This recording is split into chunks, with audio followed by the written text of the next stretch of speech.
Welcome to Wife Cheating Story. I hope you have an enjoyable and relaxing time listening. Let's get started. Shane thought he had the perfect life until he found the receipt for that upscale hotel suite. Fiona insisted it was just business, but the suspicious midnight calls and secret texts spelled out something far more sinister. One night, he tiptoed into the hallway at 2 a.m., only to hear Fiona whisper, "Don't worry, Derek. He has no clue." Heart-pounding, Shane realized the woman he adored was completely betraying him. But this betrayal wouldn't be swept under the rug. He planned to catch them red-handed. And when he did, the fallout would be more explosive than either of them ever imagined. Before we dive into the full story, let us know in the comments where you're watching from. And if you're enjoying this tale, don't forget to subscribe and tap the notification bell so you never miss any of our upcoming stories. Chapter 1, Shane Pearson was the kind of guy everyone in the neighborhood admired. He was 42, worked as a mechanical engineer at a reputable firm, and led a life that appeared almost textbook perfect. Each morning, he'd jog around the block with his black lab, Cooper, wearing that easygoing smile which never quite seemed to waver. His wife, Fiona, was 38, smart, charming, working in real estate marketing. They had 2 kids, Toby, 9, and Emma, 6, a cozy suburban home, and for years, Shane believed he had won the lottery of life. "You always have it all figured out, Shane," Philip, his best friend, once teased at a backyard barbecue. "The great wife, the cushy job, the house with the white picket fence. Man, I envy you sometimes." Shane had laughed then, passing Philip a beer. "Well, you know me, I do my best to keep things stable." And stable it was, at least on the surface. Perhaps that stability is why, in the earliest moments, Shane missed the subtle warning signs creeping into his marriage. He was used to routine, weekend breakfasts, reading the newspaper in the sunlit living room, date nights with Fiona on the last Friday of every month. A routine was safe. Yet, something inside Shane, call it gut instinct, began to twinge about a month ago. He brushed it off as stress from his big project at work. He let the small details roll off his shoulders. He told himself everything was fine until it wasn't. It began with small, almost imperceptible shifts. Fiona used to greet him at the door with a quick peck and a bright, "Hey, honey, how was your day?" But lately, she barely looked up from her phone. Instead, Shane would see her texting someone, eyebrows arched, looking excited. And that greeting, more often replaced with a monotone, "Hey, yeah, kids are in the back." One Wednesday evening, Shane had attempted to set up a candlelit dinner in their yard. "Come on, Fee," he said, lightly tapping on her office door. "I grabbed your favorite takeout from that Thai place. Let's sit outside, have a little time for ourselves." She barely glanced up from her laptop, a frown etched across her usually graceful features. "I have a huge load of marketing proposals and I can't push them off. You go ahead without me. I'm too busy." He left her to it, feeling a twinge of disappointment. Over the next week, that scenario replayed itself, rejection after rejection. Always an excuse. Work, stress, deadlines. But the warmth in her eyes for him seemed to be dwindling, and with it, Shane's optimism started to crack. A couple of nights later, Shane was up getting water at 2 a.m. He noticed a faint glow in the hallway. Quietly tiptoeing to investigate, he found Fiona leaning against a wall, whispering into her phone. The moment she realized he was there, she flinched, hurriedly ending the call. "It's just some client in another time zone," she muttered, forcing a rigid smile. "Did I wake you?" "No, I just needed some water," he said, trying not to look too suspicious. "A client call at 2 a.m.? That's tough. Everything okay?" She shrugged, eyes darting, phone clutched so tightly her knuckles turned white. You know me always going the extra mile for the job. But that defensive posture, the tremor in her voice, it felt wrong. Fiona was typically confident, especially about her work. She thrived in real estate marketing, always bragging how she could sell igloos to Alaskans. Suddenly going cagey over a late-night call? That was new. The next big blow to Shane's illusions arrived on a Friday evening. He had rummaged through Fiona's closet for a spare phone charger. Instead, he found a small pastel shopping bag from an upscale lingerie boutique. Inside, a sheer black set, tags still attached. At first, Shane felt a pulse of excitement. Maybe she bought it for him? A spicy surprise to rekindle what felt like a fading romance. But that fleeting optimism turned to dread when he realized she'd never once mentioned it, never wore it, never even teased that she had something special planned. He placed the bag back carefully, heart heavy with confusion. Could she be planning a private surprise for him? Sure, that was possible. But the uneasy churn in his gut suggested otherwise. Almost every day now, Fiona had an urgent project or a property showing that forced her out the door well before Toby and Emma even stirred. She'd come home late, the kids already in bed. When Shane pressed about her day, she'd mention Derek, her real estate office boss, at least 5 times a sentence. Derek said this. Derek wants that. Derek is a genius. She seemed enthralled by him. So, Derek asked me to revise the entire listing approach for those luxury condos, Fiona recited one evening, looking more animated than she'd been in weeks. He thinks I'm the only one with the vision to push it forward. I mean, it's so refreshing to work with someone who just gets it, you know? Shane forced a thin smile. That's great. Glad your boss values you. But internally, a swirl of jealousy mixed with alarm. This wasn't just a boss she admired, she practically glowed whenever he came up. Not long after, there were nights Fiona strutted in, unbelievably giddy. She'd hum songs around the kitchen, text on her phone while giggling at incoming messages. Then, out of nowhere, she'd snap at Shane over trivial matters. One morning, she slammed the fridge door because he'd forgotten to pick up the right brand of orange juice. The unpredictability made the house tense. For Toby and Emma's sake, Shane tried to keep the peace. He'd let Fiona's jabs slide, assume she was tired or under pressure. But the more she invoked Derek's name as a shining star, the more Shane's patience wore thin. Something was definitely not right. The moment that triggered real heartbreak for Shane was discovering a receipt for a posh downtown hotel. Dated a Tuesday afternoon. Fiona had allegedly been touring a new property for potential buyers. The line item for a lavish lunch service with 2 guests, a wine charge, and a mention of an upgraded suite was all spelled out in black and white. Fiona?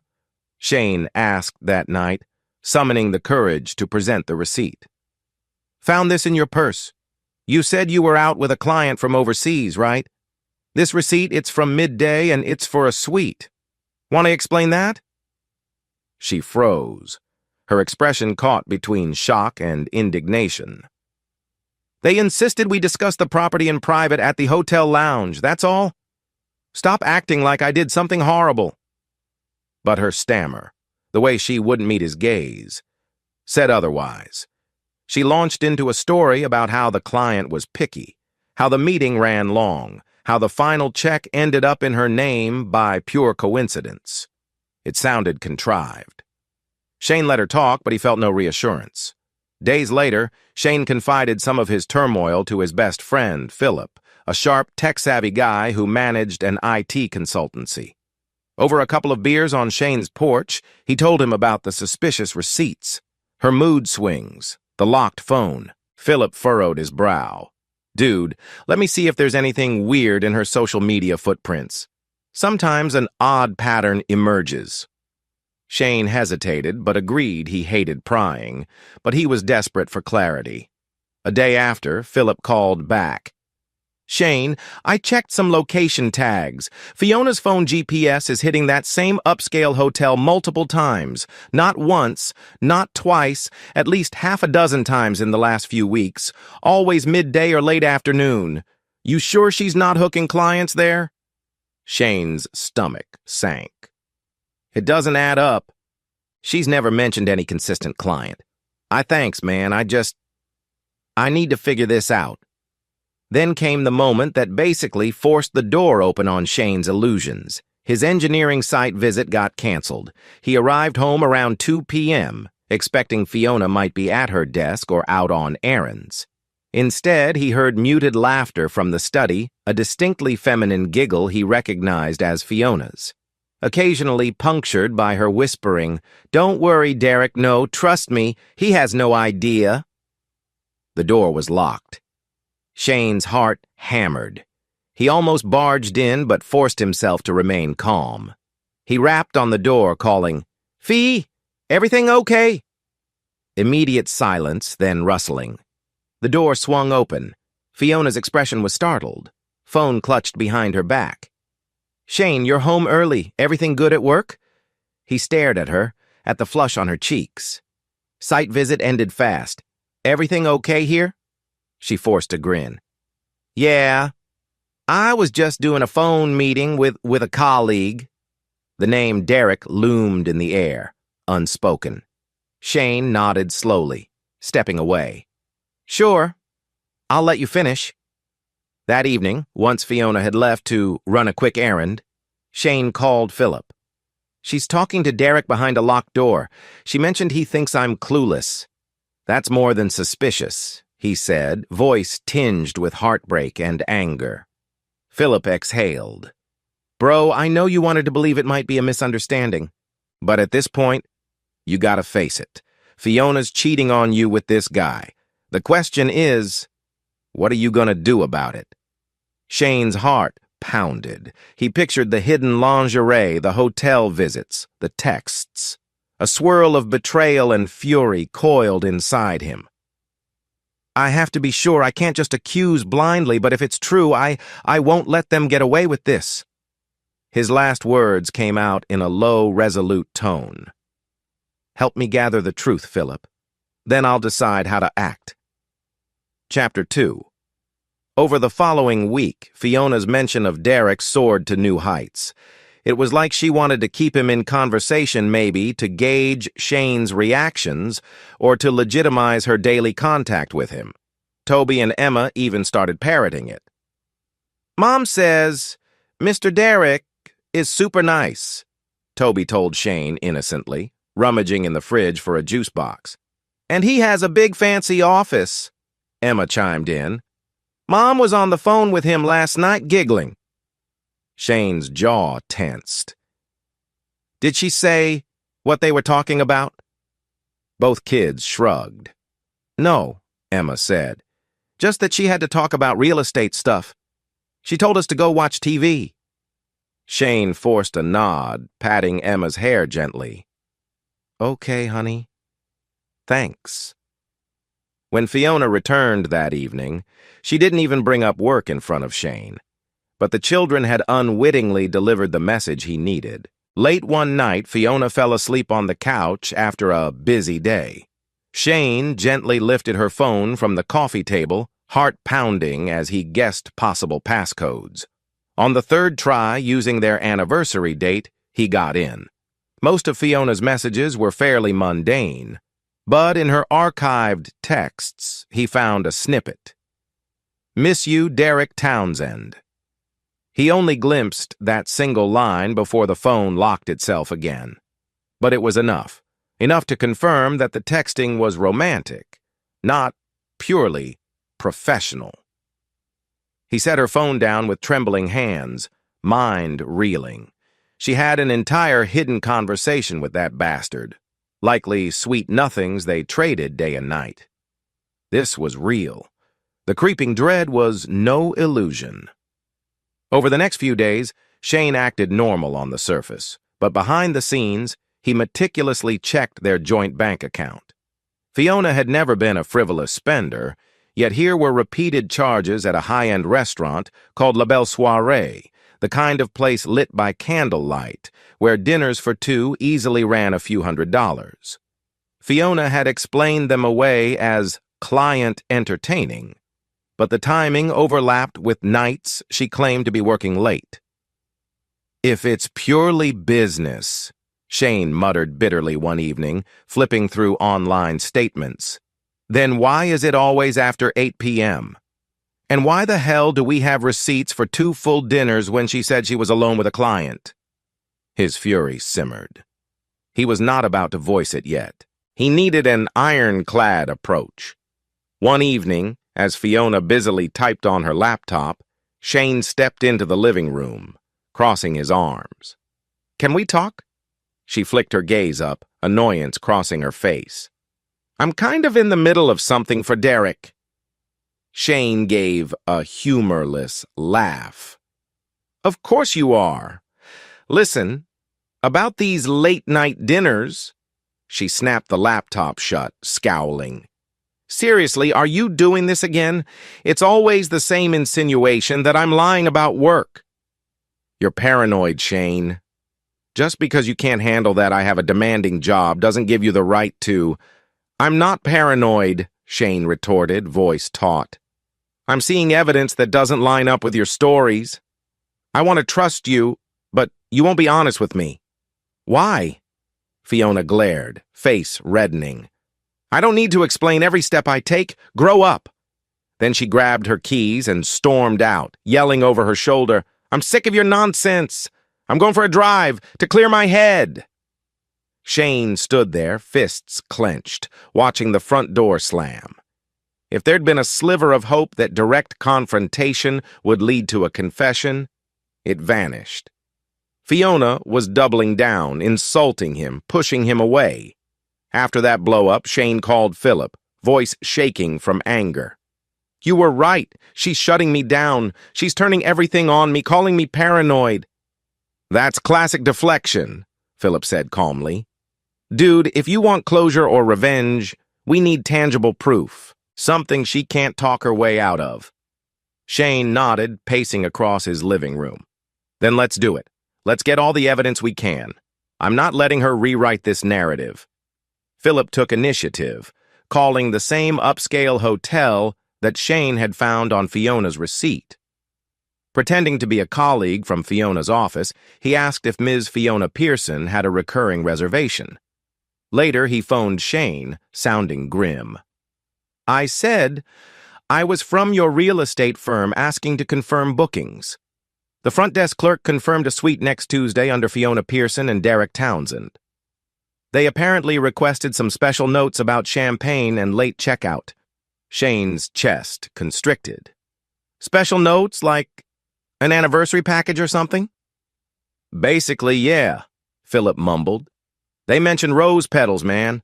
Rose petals and a chilled bottle. They thought I was verifying the details. This is big." Shane sank into the couch, heart pounding with betrayal. Rose petals? Champagne? That's not a simple business meeting. It was an affair plain as day. That night, Shane barely slept. Every time he closed his eyes, he envisioned Fiona with Derek, entangled in some plush hotel bed.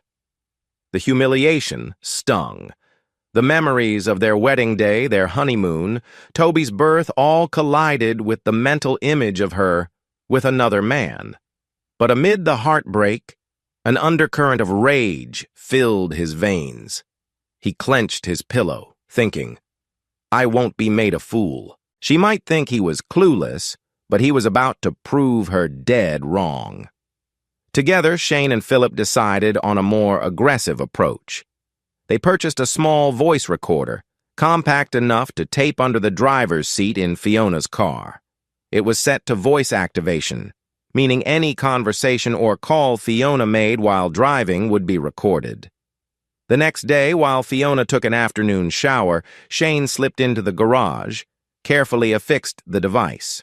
He felt a pang of guilt about spying on his wife, but after everything, guilt was overshadowed by a need for truth. Kylie, Shane's younger sister, dropped by for dinner that same day. She noticed Fiona was strangely distant, picking at her food, darting out the door as soon as the meal ended. Kylie turned to Shane once Fiona left. "What's going on with her? She acts like you're an inconvenience in her own house," Kylie said softly. "I've never seen her treat you like that, big bro." Shane shrugged, forcing a tight smile. "Things have been tense. She's swamped at work." Kylie frowned. "I don't buy that. She practically threw her fork down and bolted. This is more than stress. Are you guys okay?"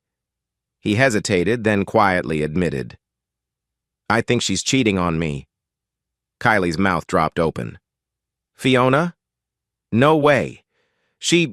I guess she's changed lately. But you sure?" "Not 100%. But I'm close," he said. "I'm collecting proof. If I'm right, I'll handle it.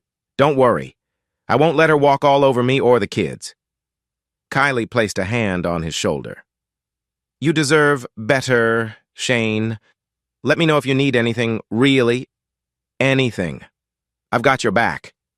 He nodded, grateful for her unwavering support. The next afternoon, Shane retrieved the recording device from Fiona's car after she'd come home. He played it back with Philip by his side, earphones splitting the audio. Their eyes widened as Fiona's voice spilled out. "Yes, Derek tomorrow, Lake House, I can't wait. He's clueless. Shane thinks I'm busy with marketing conferences." "Ha! Of course I'll wear that for you, baby." Shane's hand shook on the playback button. Confirmation. His wife was actively mocking him, calling him clueless, planning trysts with Derek. Philip gave him a grim, supportive nod. "Now you know." "What's your plan?" Shane inhaled slowly, fury constricting his chest. "I'm going to confront them, but not yet. I'm going to make sure there's no escape. They'll face real consequences." Chapter 3. With each passing day, Shane's anger morphed into cold determination. Philip discovered a remote backdoor link for Fiona's rarely used personal laptop. By carefully reading the sync logs, they unearthed a trove of explicit emails between Fiona and Derek. "Vacation with you is the best thing ever, Dee. I wish we could stay at that cabin forever. Don't worry about Shane. He's not suspicious," read one. Another said, "I still feel the rush from last Friday's midday escape. You're so bad, but I love it." Shane's stomach lurched. Midday escape? Was that the day she claimed to be stuck at a listing in Riverside? Proof was piling up. The more he read, the more clarity he gained about the depth of Fiona's deception. One Saturday, Fiona announced she had to attend a real estate conference out of town. Toby wanted to go, thinking it might be fun to see new properties, but Fiona shook her head rapidly. "It's just for employees, sweetie. You wouldn't enjoy it." But rummaging through Fiona's emails earlier, Shane found the etiquette and cabin rental reservation for 2. Not any real conference at all. He scrolled further. "Reserved for Fiona Pearson and Derek Townsend. Check-in, 3 p.m. Saturday. Special note, romantic getaway package." No mention of a property expo or conference. Shane felt his teeth grind. She was brazenly lying, leaving him with the kids so she could romp around with her boss. Toby, curious about all these work trips, asked if Mommy had changed jobs. "She's gone so often now, Dad. She used to be here more," Emma chimed in, hugging Shane's leg. "I miss Mommy reading bedtime stories. Why is she always with that Derek guy?" Shane masked the pain in his eyes, kneeling to face them. "Mommy's just busy, sweetheart. But I promise we'll have fun while she's away." He ruffled Toby's hair. "And I'll read you stories too, Emma, okay?" Inside, the betrayal burned fiercer. He hated that her affair forced the kids to question their family's stability. Soon, he vowed, she'd regret hurting them like this. One late night, while sifting through Fiona's laptop archives, Shane found a hidden folder labeled with random letters. Inside, a series of provocative selfies from Fiona posed in that black lingerie he'd discovered. Plus, some extremely racy snapshots of Derek. Every picture bore digital timestamps that lined up with the so-called marketing weekends. In some, Fiona was smiling seductively, writing captions. "Wish you were here, D." In others, they were together in a mirror reflection, lips locked, half-dressed. Shane's hand balled into a fist. Once, that kind of intimacy belonged to him and Fiona. Now she shared it with another man, mocking everything he thought they had. "You want to embarrass me?" Just wait, he thought. From further digital digging, Philip discovered that Derek was actually married to a woman named Abigail Townsend, who was apparently quite active in local charity circles. At first, Shane was reluctant to contact her, but he recognized the potential synergy. If her husband was cheating with his wife, they could share evidence. He hesitated. Was it too invasive, roping another innocent person into the ugly mess? But Fiona and Derek had made this bed, so he reasoned, "I'm just shining a light on the truth." He dialed Abigail's number one evening, voice tense. "Mrs. Townsend? My name is Shane Pearson. I believe your husband might be having an affair with my wife. I'm so sorry to approach you like this, but I have reason to suspect—" Abigail cut in, her voice trembling. "Derek? Cheating? Are you sure?" She sounded pained, though not entirely shocked. "I've had my suspicions, but no proof. He keeps brushing me off about these late nights, lavish expenses he can't explain." By the time they hung up, both realized they had a mutual interest in unearthing the full extent of the betrayal. Reading the emails, studying the photos, hearing Fiona's voice in recorded calls, Shane was nearly consumed by rage, but a part of him still felt heartbreak. He recalled how they used to share silly jokes, cuddle on Sunday mornings, plan vacations for the kids. He asked himself where that Fiona had gone. The affair version of Fiona was cold, cunning, dismissive of his feelings. He couldn't help but suspect this side had always been there, lying dormant. Instead of letting sadness paralyze him, he used it to fuel his upcoming plan. One Wednesday, Fiona claimed she had a coffee meetup with a potential client. Shane quietly tailed her car, staying a few vehicles behind. She ended up at a swanky condo complex downtown. He parked in a side lot. Minutes later, Derek's black SUV rolled up. They greeted each other with a quick kiss in broad daylight and headed inside. Shane took discreet pictures from his phone, each stolen kiss, the playful hand touches. He felt sick to his stomach but forced himself to keep capturing evidence. This was the real Fiona, lying about coffee with a coworker while exchanging lingering hugs with Derek in a condominium hallway. 2 hours later, she emerged, hair slightly disheveled, smiling like a love-struck teenager. Once again, the rage threatened to boil over, but Shane forced composure. He needed more than a one-time confrontation. He needed a thorough downfall for them both. When Fiona came home that night, Shane calmly asked, "How was the coffee meetup? Land a new client?" She exhaled, tossing her purse aside. "Might be. We chatted about a property near Lakeview. She might invest next quarter. I'm excited about it." "She, huh?"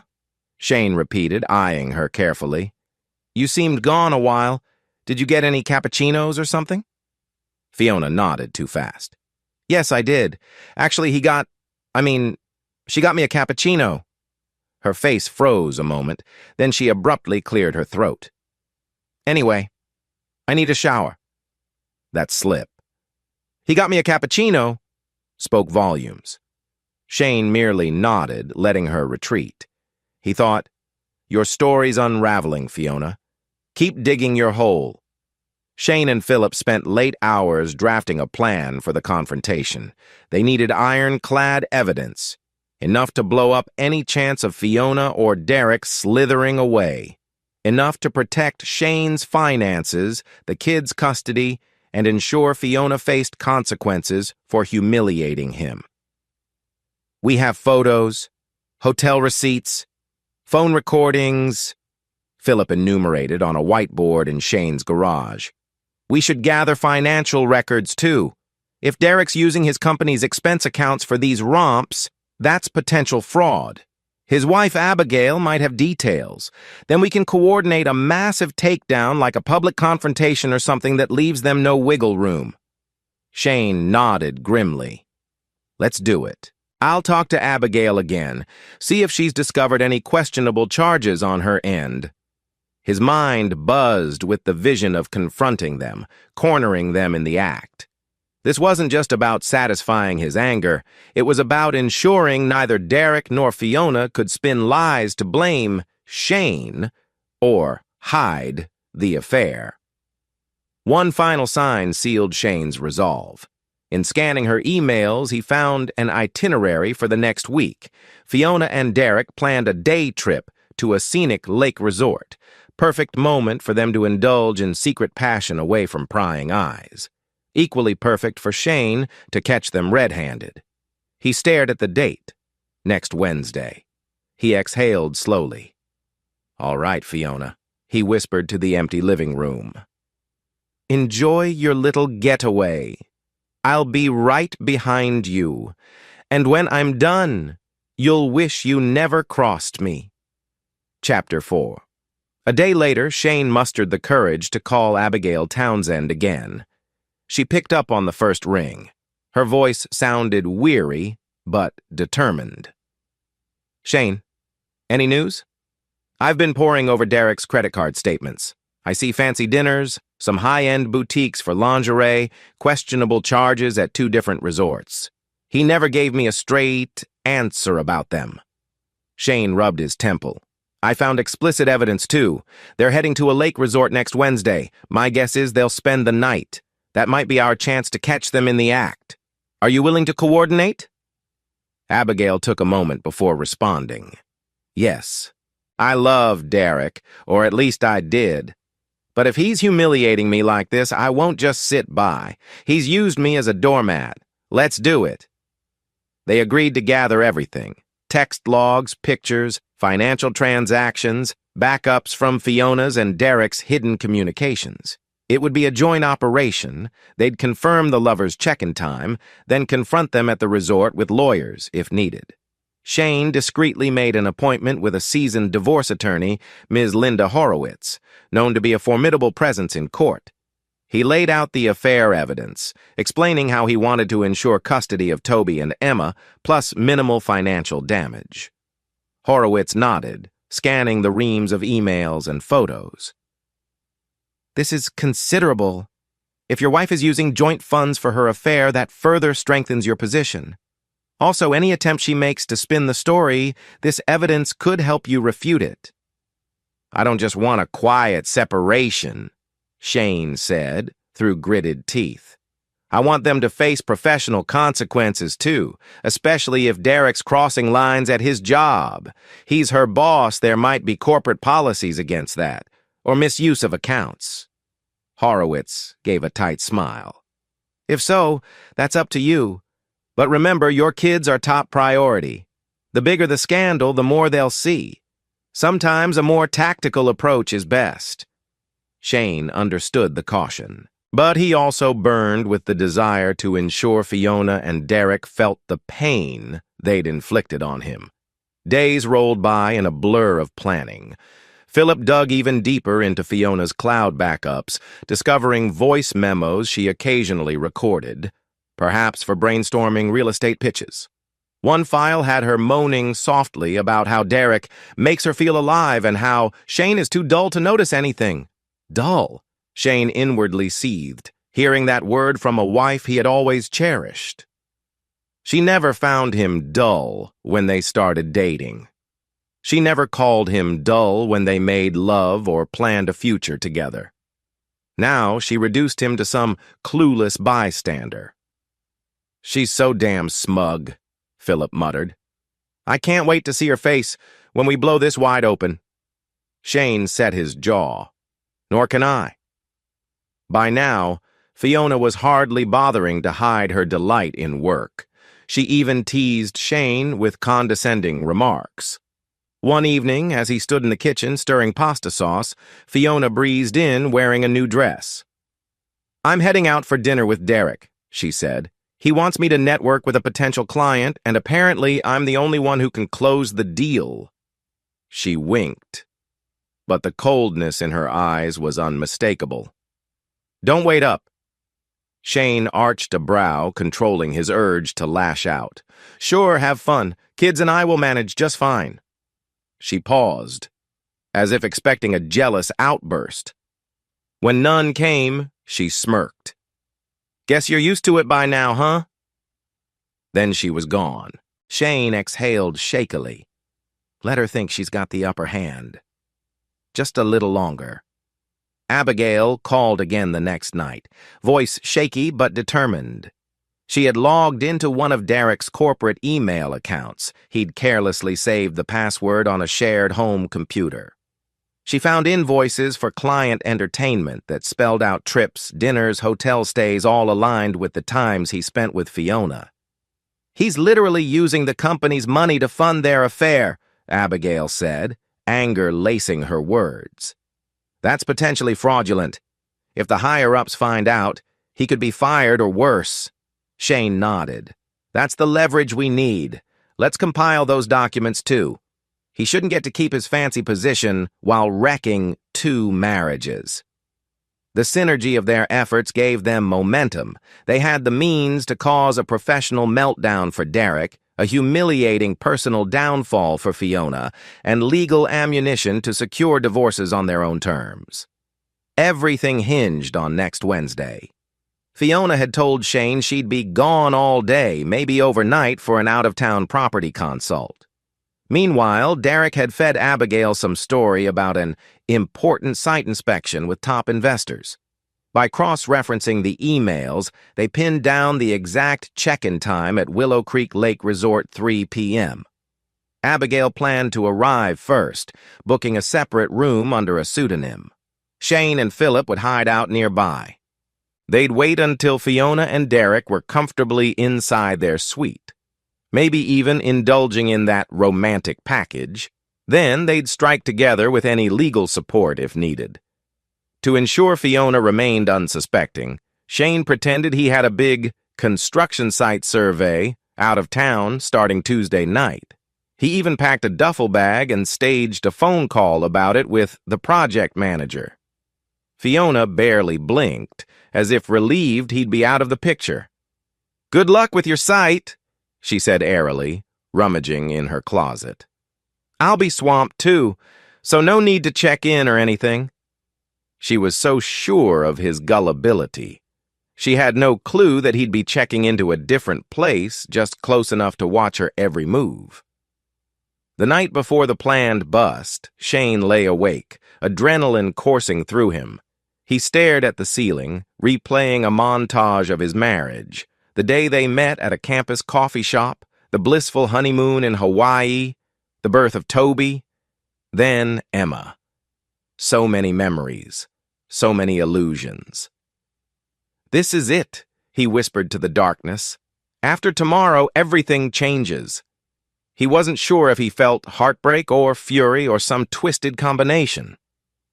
But he knew. Come tomorrow, Fiona would realize he was anything but clueless. Wednesday morning dawned crisp and bright. Fiona left the house at sunrise, claiming she had to pick up a coworker for the drive. She barely said goodbye. Toby and Emma were still asleep, so Shane gave them quick kisses before he too slipped out, leaving a note for Kylie to check in on the kids after school. He and Philip drove 2 hours to the small town near Willow Creek Lake. Abigail texted updates. "Derek left an hour ago. He's heading your way. I'm at the resort now." By 2:30 p.m., Shane was in position, parked discreetly behind a row of pines. He saw Derek's SUV roll in, Fiona next to him in the passenger seat, her smile radiant as she hopped out, leaning into Derek for a quick kiss. Another pang of pain stabbed Shane's chest, but he steeled himself. Abigail had already checked into a room on the second floor overlooking the entrance. She texted a single word to Shane. Confirmed. Philip, stationed with a camera, captured the moment Derek escorted Fiona through the lobby. Shane calmly unbuckled his seatbelt, looked at Philip, and nodded. Showtime. Everything was set for the confrontation that would upend Fiona and Derek's comfortable illusions. Shane braced himself, every nerve alive with purpose. He whispered under his breath, "This is for the lies, Fiona. Let's see how invincible you feel after I pull back the curtain." Chapter 5. The moment Derek and Fiona strolled into Willow Creek Lake Resort around 3 p.m., they believed themselves untouchable. Fiona's hair was styled in loose waves, a new dress clinging to her figure. Derek guided her with a hand at the small of her back, both of them wearing smug smiles. They approached the front desk, checking in under the reservation they'd booked. A romantic package, complete with champagne, rose petals, the works. Meanwhile, hidden in the resort parking lot, Shane sat behind the wheel of a borrowed sedan, his breath steady, pulse throbbing with pent-up wrath. Next to him, Philip maintained a watchful eye, phone camera angled to capture every second. In a room 2 floors up, Abigail was discreetly stationed, also filming from a vantage point near the window. "They're heading to the elevator," Philip murmured. "Derek's got his arm around her waist." Shane exhaled, forcing composure. "Let them get comfortable. I want them fully settled before we make our move." Though the plan was to confront them, Shane had chosen not to rush. He wanted Fiona and Derek in a scenario where denial was impossible, where they were obviously alone, intimately engaged. So they waited. 5 minutes, 10, 15. At last, the text from Abigail arrived. "They're in Suite 212. Heard them laughing. No sign they suspect anything." Abigail felt her heart slam against her ribs as she stepped into the corridor outside Suite 212. She was shaking inside, though her face displayed a mask of cold resolve. Her phone was already recording audio. She signaled to a hotel staff member, someone she'd tipped generously to cooperate, who knocked on the suite door. "Room service," the staffer announced. "We have your complimentary champagne, courtesy of Willow Creek's VIP package." Inside, a muffled voice, Derek's answered. "Oh, perfect. Come in." Abigail stepped aside, letting the staffer wheel in a silver cart with a chilled bottle and 2 fluted glasses. Derek, wearing a half-unbuttoned shirt, looked momentarily perplexed, but Fiona giggled from the background, saying, "That was fast. Great service, babe." From behind the staffer, Abigail took a deep breath. This was her cue. She slipped forward, just enough to see Fiona sprawled on the bed, shoes kicked off, dress strap sliding down her shoulder. Derek was rummaging in his pocket for a tip, obviously not expecting anything unusual. Then Shane and Philip came around the corner, stepping past Abigail with unwavering determination. Derek's head shot up, eyes wide. Fiona, half rising from the bed, froze. The entire suite sank into a stunned silence. Shane locked eyes with Fiona. In that moment, all the illusions shattered. Fiona's face turned ashen. Her pupils dilated in shock. She tried to tug her dress back into place, while Derek sputtered incoherently. "Wha, Shane? How? This isn't what it looks like." "Oh, it's exactly what it looks like," Shane said, his tone ice-cold. He gestured to Philip, who held up his phone, already filming. "We have you on camera checking in, Dare. We have receipts, pictures, texts. Should I keep going?" Fiona scrambled off the bed, hair wild, cheeks flushing with embarrassment and rage. "Shane, let me explain, please. I can explain everything." Explain that you've been lying to me for months? Shane cut her off, voice taut with anger. That you called me clueless while you ran off to your boss's bed? That you mocked our marriage vows behind my back? Abigail, standing near the door, locked her gaze on Derek. She brandished a file folder. And you all those corporate expenses, the dinners, the lingerie you bought with your company card, the hotel bills under client entertainment, that's fraud, honey. You want to talk about explanations? Derek's jaw flapped, no coherent words forming. Fiona shot a desperate glance at him, then back at Shane. The entire scene reeked of humiliating exposure. The unmade bed, the scattered rose petals, and the half-finished bottle of champagne on the tray told the story without words. Fiona lurched toward Shane, trying to place a hand on his arm. He stepped back, face set in stony resolve. She looked near tears. I never wanted to hurt you. Then why do it? Shane's shout reverberated off the walls. You lied. You humiliated me. Toby and Emma are home, wondering why their mom's never around. And you're here, half-dressed with your boss, laughing at how naive I am. Fiona winced, opening her mouth, no sound coming out. Derek mustered an angry glare at Shane and Abigail. You can't just barge in here. This is trespassing. I'll call the cops. You have no right. Actually, the staff let us in. Philip interrupted calmly, and we're serving you with papers. Also, if you want the cops, go ahead. Let's see how they view your fraudulent receipts. He extracted a folded set of documents from his jacket, tossing them onto the bed. Fiona stared, mouth trembling. What is this? Shane's voice dropped to a lethal hush. That's your notice of divorce proceedings, plus all the evidence I'll be using in court. Adultery, misuse of marital funds, your phone recordings. Don't even think about lying your way out. Commotion drew the attention of nearby guests and a passing security guard. People gawked at the suite's open door, glimpsing Derek in partial undress, Fiona's face streaked with tears, and Shane confronting them with unwavering fury. Abigail glided to the hallway, addressing the startled onlookers. It's a private matter, folks. Thank you. We're just sorting out some marital confusion. But the curiosity lingered. Some guests whispered among themselves. A few even lifted phones to snap pictures or record video. Derek, noticing them, turned scarlet with anger. He lunged to slam the door shut, but Shane blocked him, refusing to budge. Let them see, Shane said quietly. Let everyone see exactly what kind of people you are. Seeing the public humiliation, Fiona's composure crumbled. She sank onto the bed, tears spilling. She tried to hide her face in shaking hands. Shane, we can fix this. I was confused. I thought he loved me. I just felt... Stop, Shane barked. Stop insulting me with excuses. You didn't care about our family. You didn't care about loyalty. You certainly didn't care about my feelings. Fiona rocked forward, voice breaking. I'm sorry, it started so small. He flattered me, made me feel special at work, and it just escalated. I didn't know. You knew, Abigail interjected, arms folded. You both knew exactly what you were doing.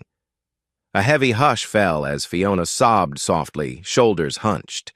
Derek tried to place a comforting hand on her, but she jerked away, realizing he was partially at fault for the entire meltdown. Maybe she blamed him for not covering their tracks better or for encouraging this reckless day trip. Humiliation fueling his anger, Derek spun on Shane. Fine, this is out in the open. You humiliated Fiona. You crashed our private suite. What do you want now? Money? A bribe to keep quiet? You think you can blackmail me? Shane's eyes narrowed, lips curling in disgust. You think this is about money for me? I want justice. You used my wife? You used your company's funds? You tried to break my family? No, Derek, I'm not blackmailing you. I'm exposing you. You arrogant, Derek began, but Abigail silenced him with a pointed finger.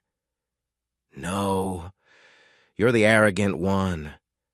Embezzling from your own firm to wine and dine your mistress? This isn't just a marital spat. It's potentially criminal. I've got your statements right here. She whipped out copies of suspicious charges from his corporate credit card, each documented with dates matching his rendezvous with Fiona. Derek's face drained of color. He muttered something about client acquisitions, but no one believed him. Finally, Shane stepped closer to the bed where Fiona cowered, ignoring Derek entirely. He spoke low, each word carrying the weight of betrayal. You told me I was clueless, that I was too naive to see what was happening. Well, guess what? I was working late nights, busting my ass for this family, and you repaid me with sneaking around. You have no idea how much you've disgusted me. Fiona let out a ragged sob. She tried once more to reach for his hand. Shane, He pulled back violently, shaking his head. Don't! I'm done. Your tears mean nothing now. In the hallway, a small crowd had formed, hushed, watching this domestic catastrophe unfold. Some staff tried to disperse them, but the damage was done.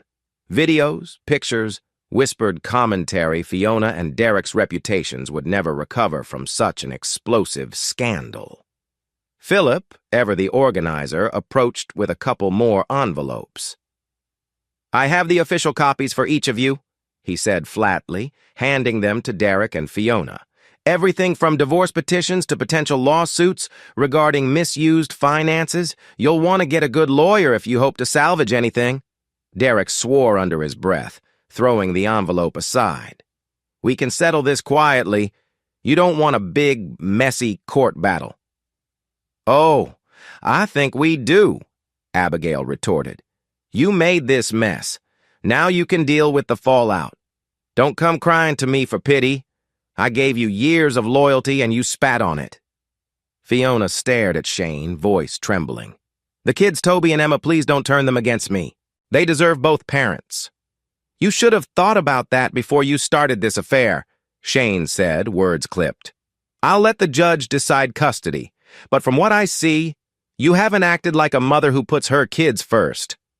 After ensuring they had video and photographic proof of the confrontation, both for legal protection and public condemnation, Shane signaled to Philip and Abigail. It was time to go. The plan was never to stand there and argue for hours. They had all they needed, the shock factor, the confession-like statements, and the humiliating scene etched on countless bystanders' phones.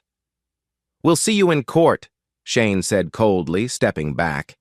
Enjoy your romantic getaway, though I doubt it'll feel so romantic now. He turned on his heel, leaving Fiona trembling, tears dripping onto the bedspread. Derek stood in stony silence, fists clenched. The door swung shut behind Shane, Philip, and Abigail, leaving the cheating couple to confront each other in the aftermath of the biggest public humiliation imaginable. Chapter 6. Within hours, the resort fiasco had gone semi-viral in the local sphere. Guests who witnessed the scene posted photos and short clips. Fiona in tears, Derek half-dressed, Shane brandishing evidence. The post read something like, cheating wife boss caught at Willow Creek Lake Resort, insane meltdown. Kylie called Shane that evening, nearly breathless with shock. Big bro, my phone's blowing up. People in town are messaging me about some hotel meltdown. They recognize Fiona. They recognize Derek, too. He's like a known figure in real estate around here. Are you okay? Shane sighed, pacing the living room. The kids were at Kylie's place for a sleepover, sparing them the immediate drama. I'm as okay as I can be. We planned it, but I didn't expect it to blow up so fast online. Not sure how the kids will handle this when it eventually seeps into their world. They've seen none of it. Trust me, Kylie reassured him. They're playing video games, no clue. but you realize Fiona's name is basically trending in our local group chat. Everybody's talking about the scandal. Meanwhile, Fiona left the resort in utter disgrace. Derek, too busy fuming over his own predicament, barely offered comfort. They parted ways in the parking lot with a heated argument. Fiona blaming him for not covering their tracks better, Derek accusing her of inviting Shane's wrath by being sloppy. Their illusions of a passionate fling fizzled under the harsh spotlight of reality. Fiona returned to the marital home that night only to find the locks changed. Shane, anticipating her arrival, had left a note posted on the door. "Fiona, you no longer live here. I've taken steps to protect the kids and our property. Stay elsewhere until we sort this in court. Shane." She slumped on the porch, tears mixing with anger. In a flurry of desperate calls, she tried to reach him. He didn't answer. She tried her parents who lived out of state. They reluctantly agreed to let her crash with them if needed, but they were shocked and appalled at her actions. She ended up sobbing in her car, rummaging for any place to spend the night. 2 days later, at Derek's real estate firm, a special board meeting convened. Word had reached the upper echelons that he was embroiled in an affair scandal, possibly involving misuse of company funds.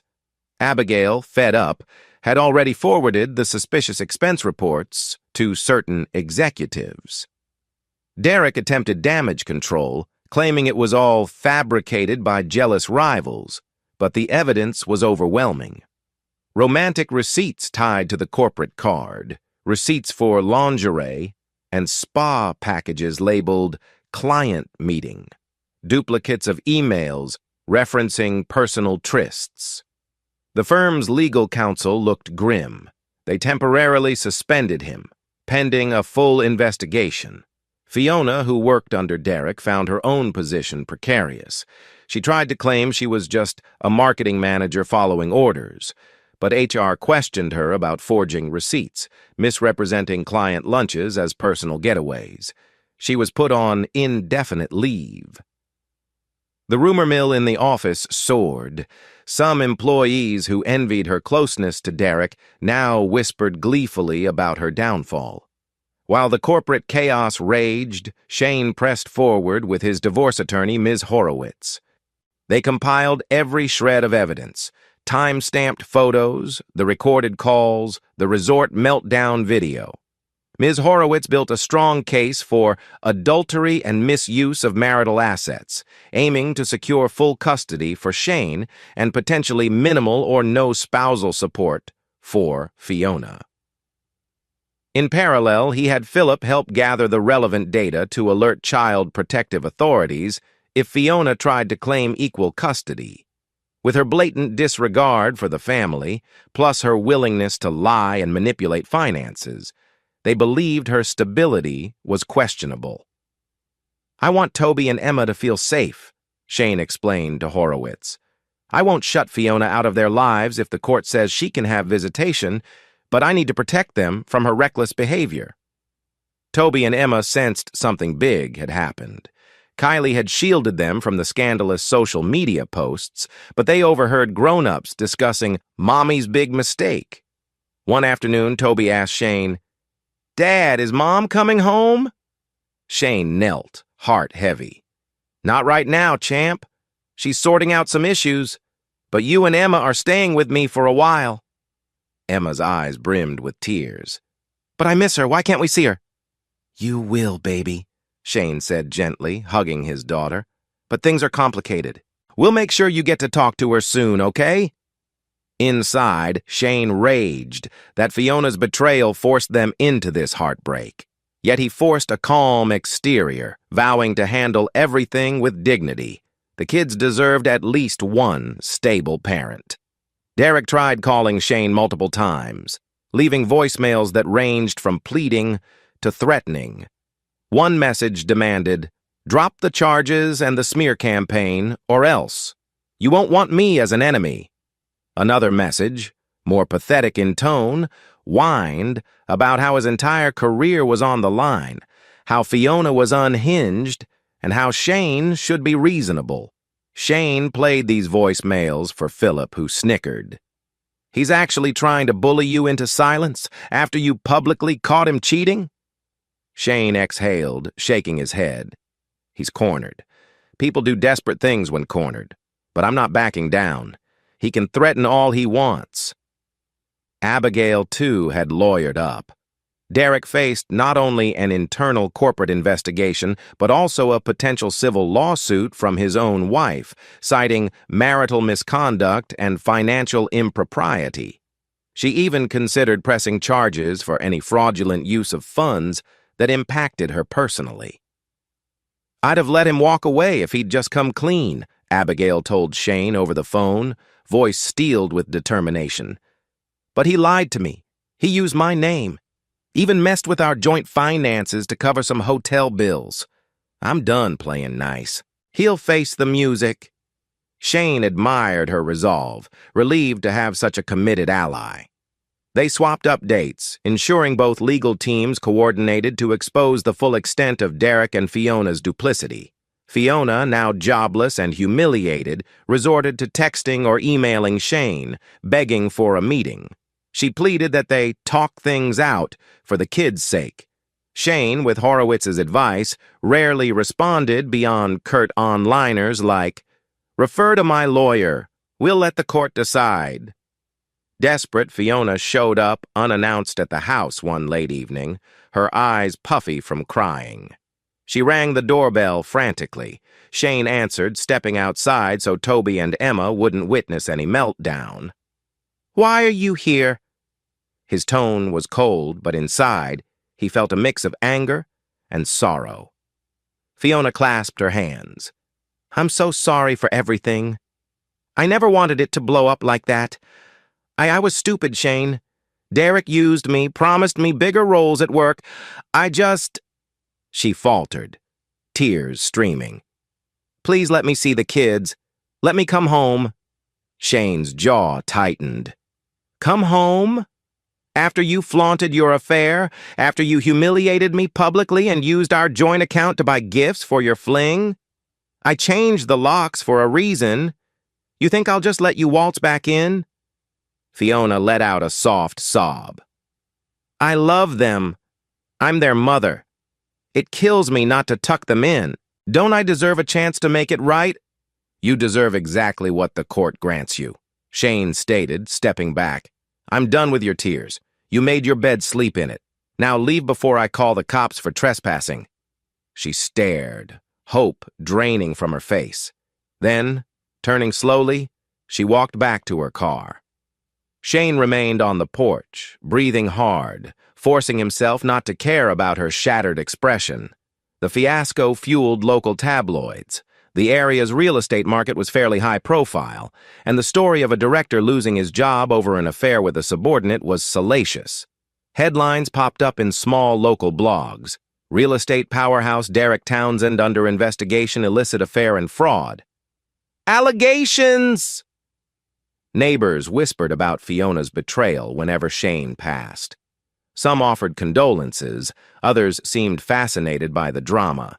A few housewives, once friendly with Fiona, texted Shane covertly with sympathy, telling him they never liked the vibe around Derek, or how they weren't surprised.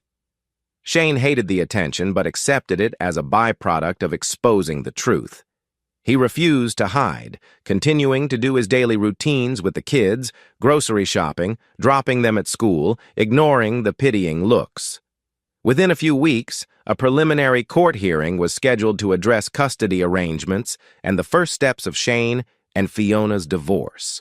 Derek and Abigail's separate divorce case was also in the pipeline, though further complicated by corporate legal inquiries. With each passing day, Shane's resolve solidified. Part 1 was about the discovery and the immediate confrontation. Now, in Part 2, he was locked on the path to ensuring Fiona and Derek faced maximum consequences. He'd upend their finances, strip them of reputations, and protect Toby and Emma from their mother's selfish fallout. He told Philip one night, "They thought they could have a fling, discard me, and keep living lavishly. They have no idea how far I'm willing to go to see justice done." Philip nodded, raising a beer bottle. Here's to your unstoppable revenge, man. Chapter set. 7. 2 weeks before the scheduled court hearing, Shane's attorney, Linda Horowitz, requested an exhaustive meeting. She wanted to finalize the evidence, structure the arguments, and prep Shane for any cross-examination from Fiona's counsel. In the law firm's glossy conference room, they pored over text messages, expense logs, the resort meltdown video. Horowitz's paralegal, a poised woman named Brenda, assisted sorting documents into color-coded folders. Adultery, financial misuse, custody concerns. We'll hit her on all fronts, Horowitz explained. She can't claim you're an unfit spouse, your background is spotless, your income stable, you have family support from Kylie. Meanwhile, her fiasco is plastered online, plenty of eyewitness accounts. A judge would be blind not to see it. Shane glanced at Toby and Emma's pictures on his phone lock screen. I just want them safe. Fiona can't waltz in and disrupt their lives whenever she feels guilty. Horowitz offered a thin smile. Don't worry. We'll ensure she only has monitored or partial visitation until she proves stable. Philip, always the detail-oriented tech wizard, contributed even more. He found that Fiona had rummaged through the joint accounts overdraft line to pay for some last-minute personal expenses, likely a hotel or a short-term rental. He compiled the transactions into a neat spreadsheet, cross-referenced with her jobless timeline, highlighting how she was still draining joint resources after the affair. She's desperate, Philip told Shane. She's either looking for a place to crash or paying off Derek's bills. Either way, we'll show she's not financially responsible. Shane shook his head in disbelief. She's out of control, using my credit to fix the mess she caused. Let the judge see it. Fiona, on the other side, was flailing. She couch-surfed between a small motel, sometimes crashing with an old friend who pitied her. But nearly everyone in her circle knew the scandal. She couldn't step foot at her old real estate office. Some former colleagues texted her, telling her how sorry they were that it ended this way, but also hinting there was no place for her there. Derek's predicament had tarnished her professional standing. Her parents, living out of state, insisted she come back home, at least for a while. But Fiona clung to the slim hope she might reconcile with Shane, or at least see Toby and Emma regularly. She'd text Shane repeatedly pleas for forgiveness, apologies, sometimes laced with accusations that he was too cold-hearted. He seldom replied. Fiona realized Derek's support was minimal. He was too busy fighting for his own survival at the real estate firm, or what was left of it. She tried calling him to talk about, where do we go from here? But he rarely picked up. When he did, their conversations devolved into blame games. All you had to do was keep it quiet, Derek hissed. But you got sloppy and your husband's friends sniffed us out. Now I'm about to lose my entire career. Fiona retorted tearfully, You told me you'd protect me, that you had it all under control. Now I'm broke, homeless, my husband hates me, my kids, her voice broke. Are you seriously putting this all on me? Derek hung up more than once, leaving her in tears. Their once illicit passion had soured into a toxic entanglement. No longer a carefree fling, now just mutual destruction. While Fiona floundered, Abigail quietly unleashed further havoc on Derek's professional life. She forwarded a comprehensive dossier of Derek's misdeeds to the real estate board's external investigators. It included screenshots of him booking extravagant dinners labeled business development, email chains referencing sneaking away with F. She even had a timeline of every suspicious transaction from the last 9 months. If we can show his rampant misuse of funds, Abigail told her own attorney, the board will have no choice but to terminate him for cause. He'd leave with no severance or benefits, possibly facing legal action. That's exactly what he deserves. On a personal level, she felt heartbreak too. Derek had once been the love of her life, but now, vengeance overshadowed any lingering affection. She refused to let him ruin her finances or her dignity. Back at home, Kylie stepped in for emotional support, helping Toby and Emma keep a sense of normalcy. She'd organize weekends where they'd do simple fun outings, bowling, mini-golf, visiting the arcade.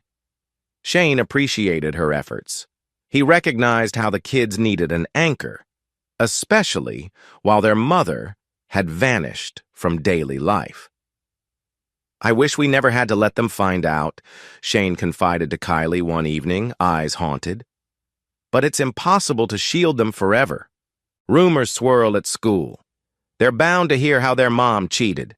Kylie gently put a hand on his shoulder. "They'll adapt, big bro. You're stable and loving, that's what matters. Fiona made her bed. Now she has to live with the consequences." The night before the first court hearing, Shane felt a swirl of nerves. Despite having rock-solid evidence, stepping into a courtroom to air his marriage's dirty laundry was daunting. He told himself it was necessary to secure custody, to finalize the divorce, so he could move on. He carefully laid out his suit, sorted through the labeled folders one last time. A part of him longed to never see Fiona again, to never recall the love they once shared or the heartbreak she caused. But he steeled himself, remembering Toby and Emma. He'd fight for them. Come morning, Shane entered the family courthouse flanked by Horowitz and Philip. In the hallway, they spotted Fiona sitting alone, eyes downcast, clutching a battered briefcase. She looked pale, as though she'd aged years in a matter of weeks. Shane felt a brief pang of pity, but it dissolved when he recalled her betrayal. Fiona's newly appointed lawyer, a middle-aged man named Carson, approached Horowitz, exchanging polite nods. The hearing was set to address custody arrangements, potential spousal support, and a timeline for the divorce trial. Tension crackled in the air. Inside the courtroom, Toby and Emma were thankfully absent, spared from witnessing the parental showdown. The judge, a sharp-eyed woman in her 50s, reviewed the initial statements. Shane's side presented the affair evidence, the financial documents, and character references testifying to his stable parenting. Carson tried to argue that Fiona's emotional distress from a deteriorating marriage drove her into Derek's arms. He claimed Shane had been absent and inattentive, but Horowitz easily dismantled that, citing Shane's stable job, lack of any prior marital issues, and proof Fiona had orchestrated elaborate lies. "The notion that Ms. Fiona Pearson deserves immediate joint custody is questionable," Horowitz concluded. "She's demonstrated poor judgment, potential mismanagement of shared funds, and a pattern of deception that's detrimental to the children. We request Mr. Shane Pearson be granted primary custody, with Ms. Pearson having supervised visitation until further evaluation." Fiona, tears glimmering, tried to speak up. "I love my children, Your Honor. They shouldn't be kept from me. I made mistakes, but I want to fix them." The judge studied her for a long moment. Then she thumbed through the exhibits pictures from the hotel scandal, the meltdown video. Fiona shrank in her seat, face burning with shame. After a brief recess, the judge returned with a provisional decision. Temporary primary custody to Shane. Supervised visitation for Fiona once a week at a neutral child visitation center. No spousal support at this stage, pending the final divorce trial. Fiona to vacate the marital home entirely.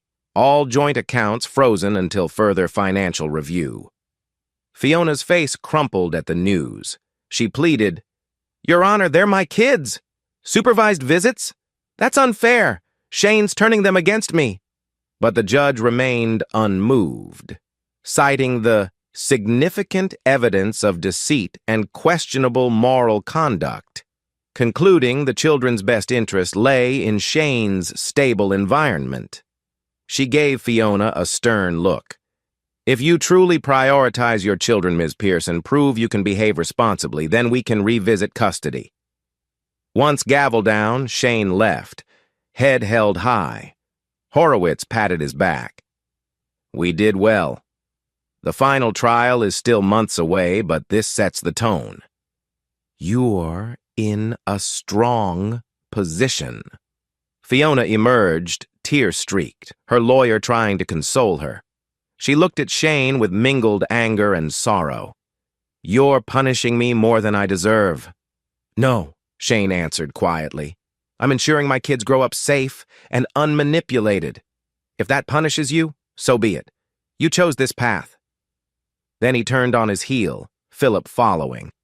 The day ended with Shane achieving a decisive victory. He'd keep Toby and Emma close. Fiona's access severely limited.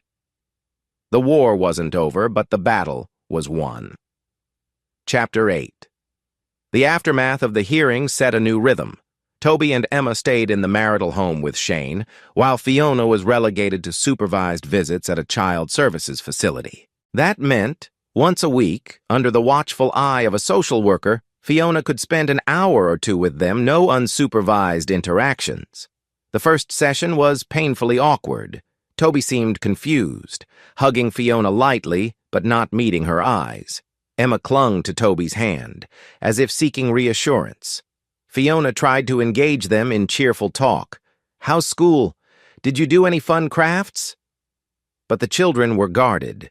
They had heard bits of the scandal at school, from neighbors, maybe glimpses on social media. They sensed her betrayal, even if they couldn't fully articulate it. Fiona left each visit pale, eyes rimmed with tears, feeling the weight of what she'd done. For Shane, that arrangement validated his stance. She had neglected them for Derek, so now she had to earn back their trust under strict conditions.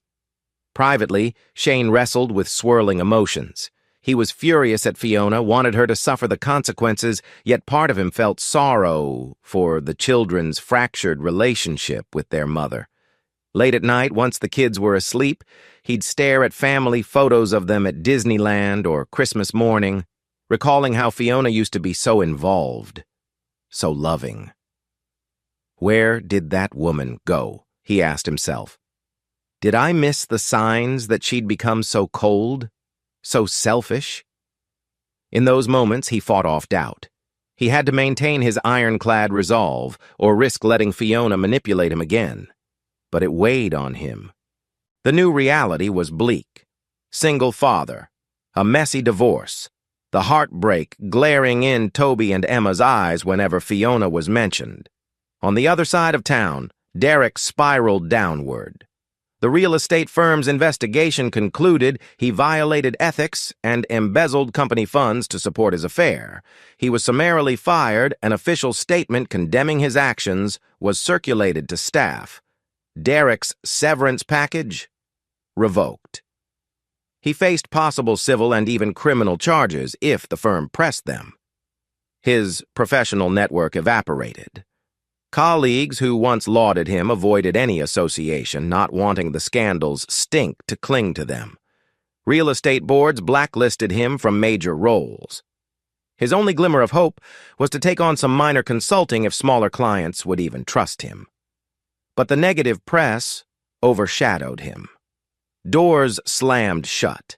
Abigail, ironically, felt neither triumph nor pity, just a grim satisfaction that he couldn't shrug off the consequences. She was finalizing her own divorce steps, ensuring no more joint assets fell into his hands. Derek, in a panic, tried to negotiate with her, offering partial confessions. But she wouldn't relent. Fiona, seeing how badly Derek's life was crumbling, realized he couldn't be her savior. He had no resources left to pay for fancy apartments, no job prospects. She tried to distance from him, leaving tearful voicemails like, I can't do this anymore. We messed up. I have to focus on my kids. But he seldom responded. He was too wrapped up in his own meltdown. Meanwhile, Fiona's job search yielded nothing. Word of her involvement with Derek spread across local real estate circles. She was toxic. She attempted to find waitressing or reception gigs, but even small businesses recognized her name from the scandal. She couch-surfed with acquaintances or occasionally used the motel money-draining fast. One afternoon, she braved another humiliating call to her parents, asking for a loan. They demanded she come back home with them if she wanted help. Fiona refused, not wanting to be so far from Toby and Emma. So she remained, scrapping by, haunted by the realization that everything she once valued, career, marriage, reputation, was in shambles. Shane maintained a strong support system. Kylie took the kids for fun outings, while Philip continued to help with any leftover digital forensics or new evidence requests from Horowitz. Despite the chaos, having loyal friends and family kept Shane grounded. "You're doing great, Dad," Toby said one night when Shane tucked him in. "I know it's weird not having Mom here, but I feel safe with you." Those words made all the heartbreak worth it. Shane hugged him, eyes moist. "Thank you, buddy. I'm trying my best," Emma added from across the room. "Will Mom ever come home, or do we stay like this forever?" Her voice was so small it cracked his heart. "We'll see, sweetie," he answered softly. "But as long as we're together, we'll be okay." In the weeks following the meltdown, the small-town chatter around the affair settled into an accepted scandal. People moved on to other gossip, though the memory lingered. Some folks shot Shane sympathetic nods at the grocery store. Others avoided bringing it up, worried it might still be painful. A local blogger posted an article titled, "The Fall of Derek Townsend, When Corporate Greed Meets Personal Betrayal." It detailed everything from misused funds to the infamous Willow Creek Resort fiasco. Derek's name was dragged through the mud, with Fiona cited as an accomplice in the final paragraphs. The story concluded, "Cheaters rarely prosper, especially when they steal from both their families and their employers." Shane read it, feeling a grim satisfaction. Justice was messy, but at least the truth was out there.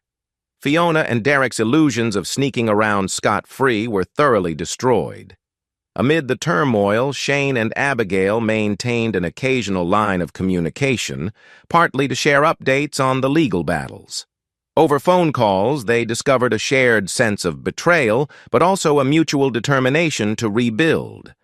A subtle warmth grew between them friendship, maybe more, though both were cautious and wounded. One evening, after a lengthy chat about a new motion Derek's lawyers tried to file, they strayed into personal territory.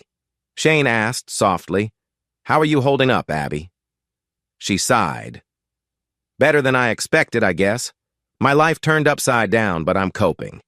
I focus on my charity work, spend time with supportive friends. Some nights I just want to scream that the man I married turned out to be someone I never really knew." Shane nodded, empathy in his voice. "I get it. Same story with Fiona. If you ever need to vent, I'm here. We're kind of in the same boat." A gentle hush passed. Chapter 9. Several weeks had passed since the provisional custody ruling that granted Shane primary guardianship over Toby and Emma, while restricting Fiona to supervised visits. The swirl of public gossip around the affair had quieted somewhat, replaced by other local dramas. Life found a new, if uneasy, normalcy. Fiona, battered by shame, maintained her once-a-week visits at the Child Services Center. The children were polite but guarded, still confused why their mother had chosen someone else over Dad. Shane, though he wouldn't admit it out loud, felt a stirring of pity as he watched Fiona exit each session, looking more hollow than before. She'd glance at him across the lobby, eyes pleading, but he stuck to curt nods. Derek faced his own limbo, fired, blacklisted, and under ongoing legal scrutiny for misappropriating funds. He kept a low profile, presumably holed up in a modest apartment scraping by on dwindling savings. His divorce with Abigail churned forward, overshadowed by the corporate lawsuits swirling around him. Abigail was determined that he leave empty-handed, and from all accounts, she was succeeding. Shane and Abigail sometimes chatted about the developments, sharing any newly discovered information that might help each other's cases. Those conversations inevitably strayed to personal territory, how each was coping with the betrayal, how they handled lonely evenings, how they navigated lingering pain. A gentle warmth existed there, though neither pressed it too far. The priority was closure, not rushing into something complicated. Cut off from the family home, unemployed in real estate, Fiona scrambled to piece together an existence. She'd managed a short-term lease in a dingy studio apartment after an old friend fronted some deposit money. The place was cramped, the walls yellowed by age, not the plush environment she once took for granted. She spent hours scrolling job sites. No real estate firm would touch her. An attempt to pivot into corporate marketing fizzled when background checks revealed the scandal. A last resort search for general admin or reception work led to rejections, some polite, others blunt, referencing her social media footprint or reputation concerns. It was a cruel wake-up call. What stung the most, though, was the silence from Toby and Emma. During visits, they were no longer the adoring kids who'd greet her with squeals of joy. They were polite, but distant. Toby asked short questions about, "When you coming home?" while Emma mostly stayed quiet. Fiona felt her soul twist with guilt. "How's Dad?" Fiona ventured once. Emma shrugged. "He's good. We do fun stuff with Aunt Kylie." Toby nodded. "Yeah, we had pizza and a movie night. Can you go next time, or are you still not allowed home?" The question scalded Fiona. She forced a tight smile. "Not yet, honey, but I'm working on it. I love you both so much." Inside, she realized how thoroughly she'd lost them. She'd chosen Derek's allure, the excitement, over the stable love of her family. Now the consequences were like a chain around her neck, dragging her deeper into regret. Despite his anger, Shane wasn't a sadistic person. He had no desire to see Fiona destitute. He merely wanted justice for her betrayal. After hearing from Kylie that Fiona was living in near squalor, Shane found himself torn. On one hand, it was her bed to lie in. On the other, she was still the mother of his children.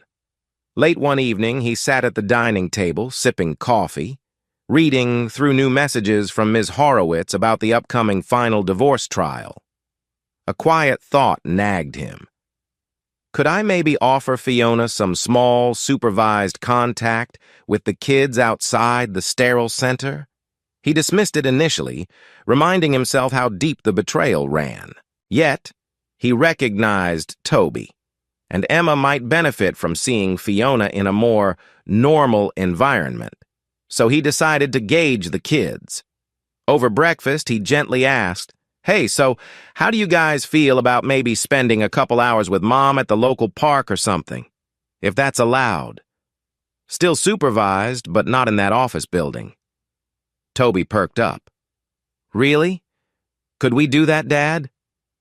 Emma looked uncertain, fiddling with her spoon. "Will you be there too?" "Of course," Shane said softly. "You'd never be alone with her unless the court approves, but I can talk to Ms. Horowitz about maybe a neutral location visit." "If you're comfortable with that." They nodded. Emma's eyes showed a flicker of relief. Toby seemed excited.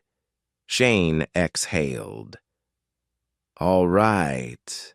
I'll see what I can do." Ms. Horowitz was cautious.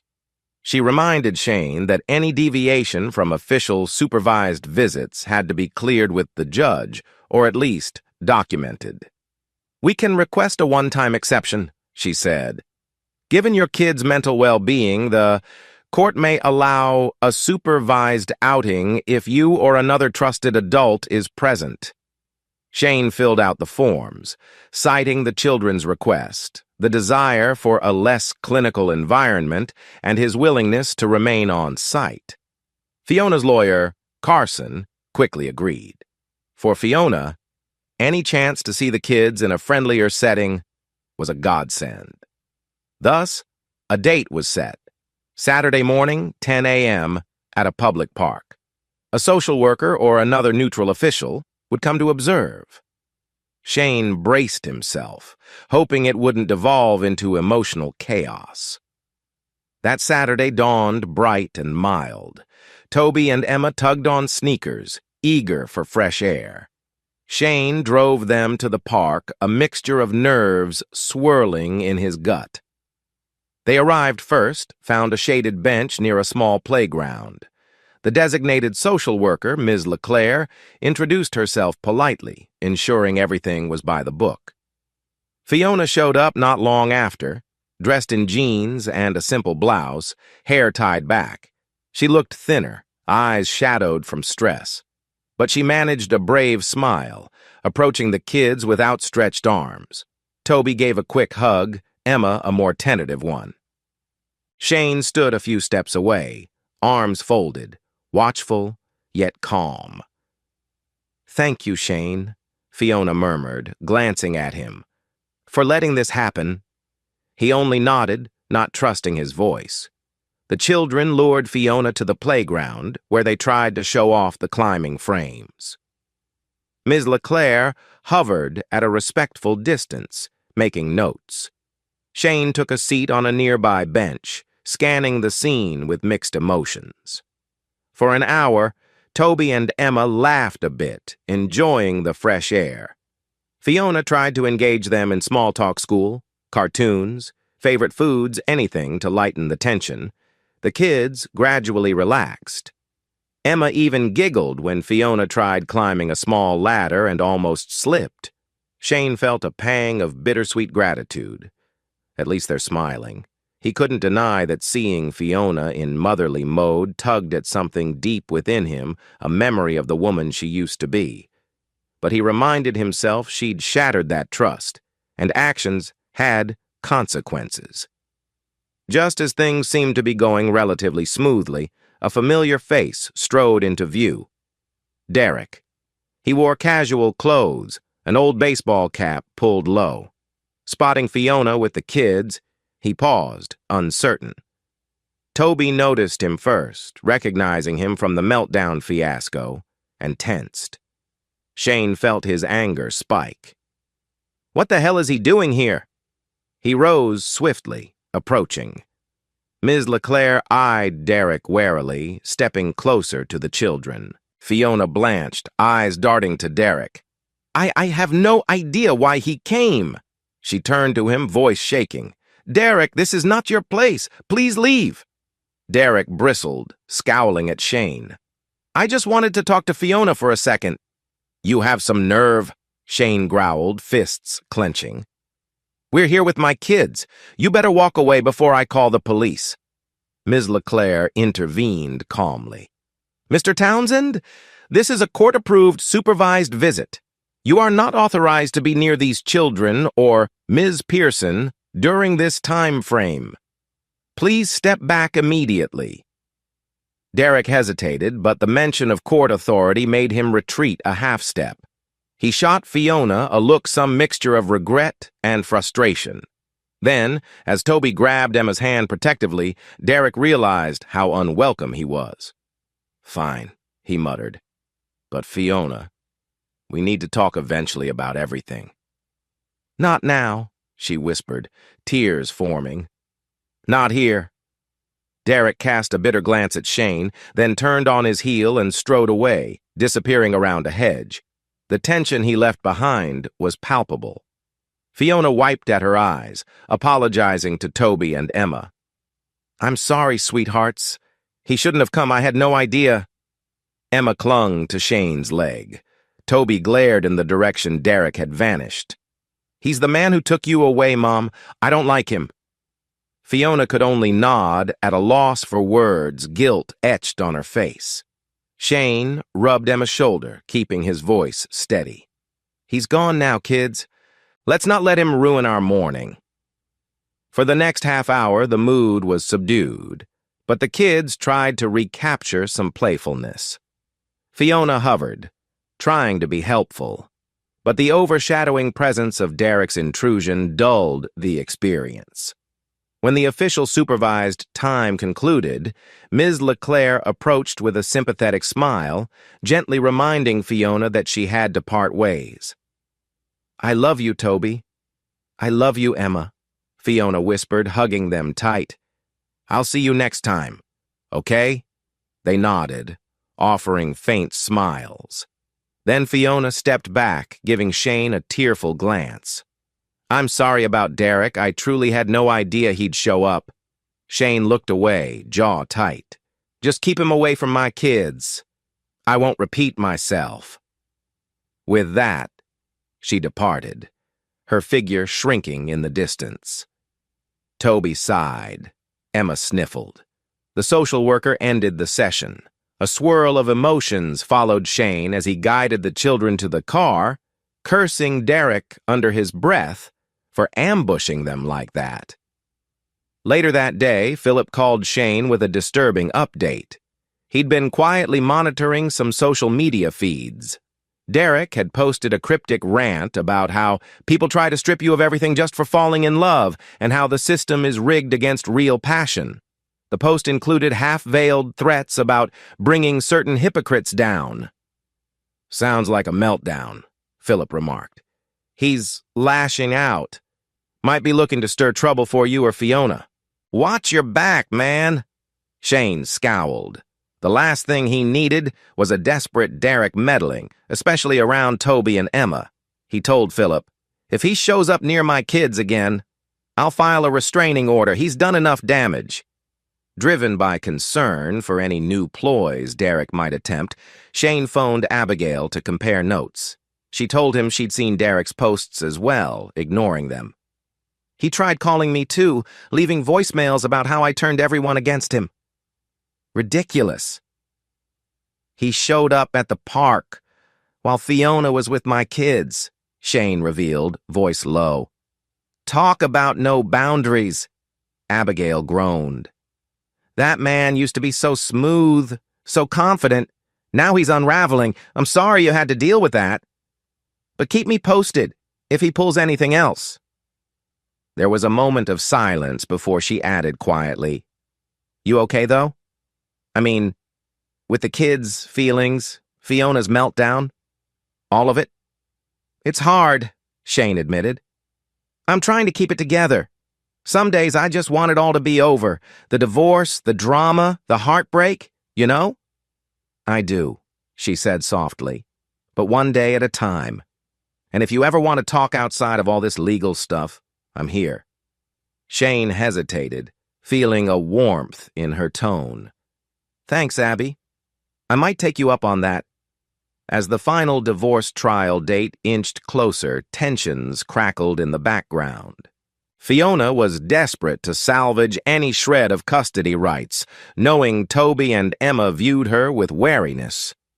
Shane prepared methodically with Ms. Horowitz, confident in his evidence, determined to safeguard the kids. Derek, lurking on the periphery, seethed with resentment, stoking unpredictability. He and Fiona had mostly parted ways, but the emotional wreckage they caused each other smoldered. Meanwhile, Abigail hammered the final nails into Derek's legal coffin, ensuring he wouldn't walk away unscathed. Behind all these swirling conflicts lay the simple truth. Once the final hearings ended, the dust would settle, and each person would have to live with the aftermath of their choices. For Shane, that meant closure, an end to the betrayal's hold on his life. For Fiona, it meant facing a future shaped by regret. For Derek, ruin. For Abigail, freedom and possibly new horizons. Chapter 10.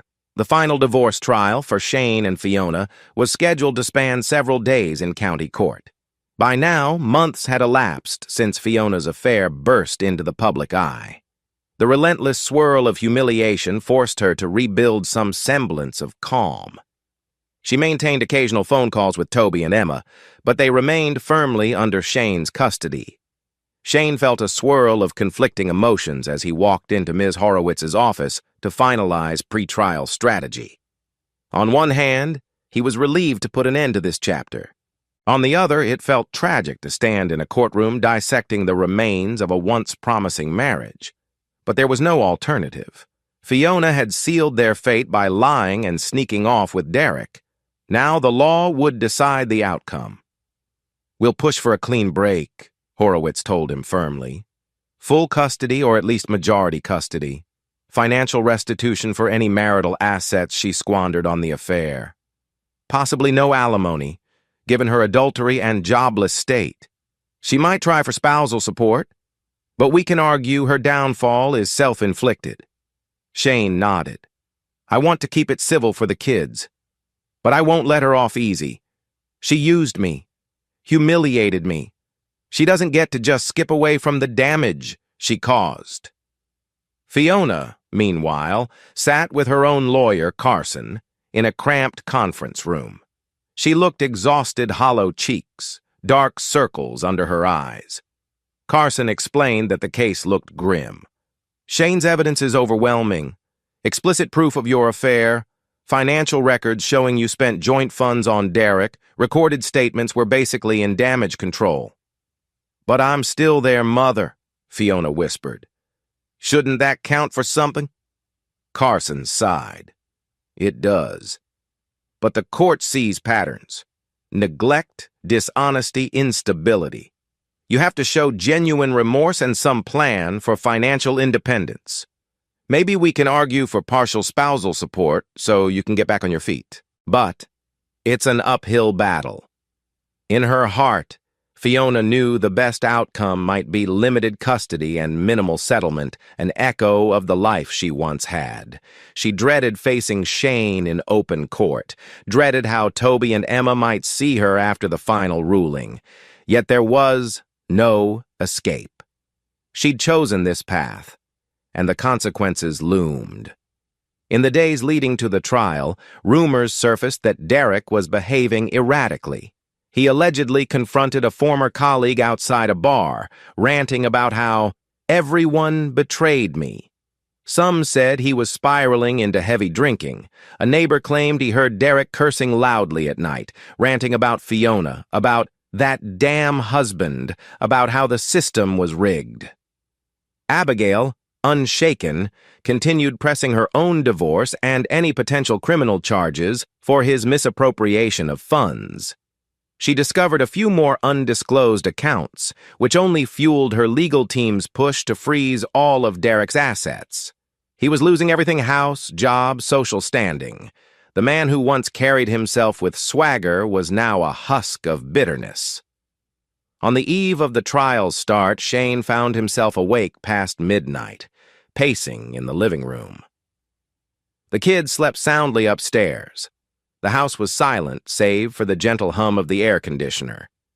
He couldn't shake the heaviness in his chest, the finality of taking the stand against Fiona. This was a woman he'd once loved deeply. They created 2 beautiful children. They built a life. Yet, she threw it all away. He recalled a memory of their first vacation. A little cottage near a lake, ironically reminiscent of the same environment she used to cheat on him. They'd been so happy, splashing around, cooking s'mores. The memory felt like it belonged to strangers now. "Maybe we never truly knew each other," he muttered. "Or maybe people just change." One thing was certain. After tomorrow, he intended to walk away from the ashes, hopefully with a renewed sense of self-worth and a stable future for Toby and Emma. The courthouse was packed on day 1 of the final divorce trial. Although not a sensational media circus, enough local interest lingered that a few spectators filled the gallery. Shane wore a conservative gray suit, eyes steeled. Fiona sat across the aisle, pale, wearing a modest dress, hands twisting in her lap. The judge, a different one from the earlier custody hearing, entered with measured authority. After formalities, lawyers launched into their opening statements. Ms. Horowitz painted the picture: a devoted husband betrayed by a wife who spent marital resources on an illicit affair. She described emotional harm, financial damage, and the presence of strong evidence that Fiona's choices were willful, not forced by any marital neglect. Carson tried a sympathetic angle. Ms. Pearson experienced emotional voids in the marriage. She found fleeting solace in a workplace relationship that spiraled beyond her control. Now she regrets her actions. She asks for the court's fair consideration, especially for spousal support to rebuild her life and remain a meaningful mother to her children. Shane listened with a stoic face. Inside, he scoffed. Emotional void? That's a new phrase for hooking up with your boss behind your spouse's back. But he kept quiet, trusting Horowitz to dismantle that narrative. Horowitz called Shane as the first major witness, letting him recount the timeline of suspicion, discovery, confrontation, and fallout. He spoke calmly, voice trembling only when describing how Toby and Emma questioned why Mommy wasn't around. He produced itemized bank statements to show dinners, hotel bills, lingerie charges that coincided with Fiona's absences. He detailed the heartbreak of seeing explicit messages and the humiliating hotel confrontation. "You must have been devastated," Horowitz prompted. Shane exhaled. "More than I can express. I trusted Fiona completely. We had a family.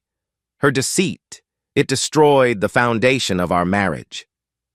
Carson tried to cross-examine, implying Shane might have neglected Fiona's emotional needs or overworked, but Shane remained poised. "I worked to support our family, yes. I was busy. But I never withdrew affection or gave her reason to betray me so thoroughly. Cheating was her choice. Period." On day 2, Fiona took the stand. Her lawyer guided her to describe her version, that she felt invisible at home, that Shane was increasingly distant, that Derek initially seemed a mentor figure who recognized her talent in real estate. Then it evolved into emotional intimacy, followed by a physical affair. She couldn't stop. She cried, insisting she never intended to hurt the children. She had illusions of possibly leaving Shane eventually, but she didn't plan it to be so cruel. She apologized repeatedly, sounding remorseful. Horowitz cross-examined with ruthless efficiency. "Mrs. Pearson, can you explain these receipts from a joint account? $400 dinner at La Belle Soirée multiple times, all while you told your husband you were working late?" Fiona stammered. Derek said it was a client dinner, but it turned personal. I realize that now." "So you intentionally lied to Mr. Pearson, correct? You told him you were out for business when you were actually on a date with Derek Townsend." Yes," she whispered.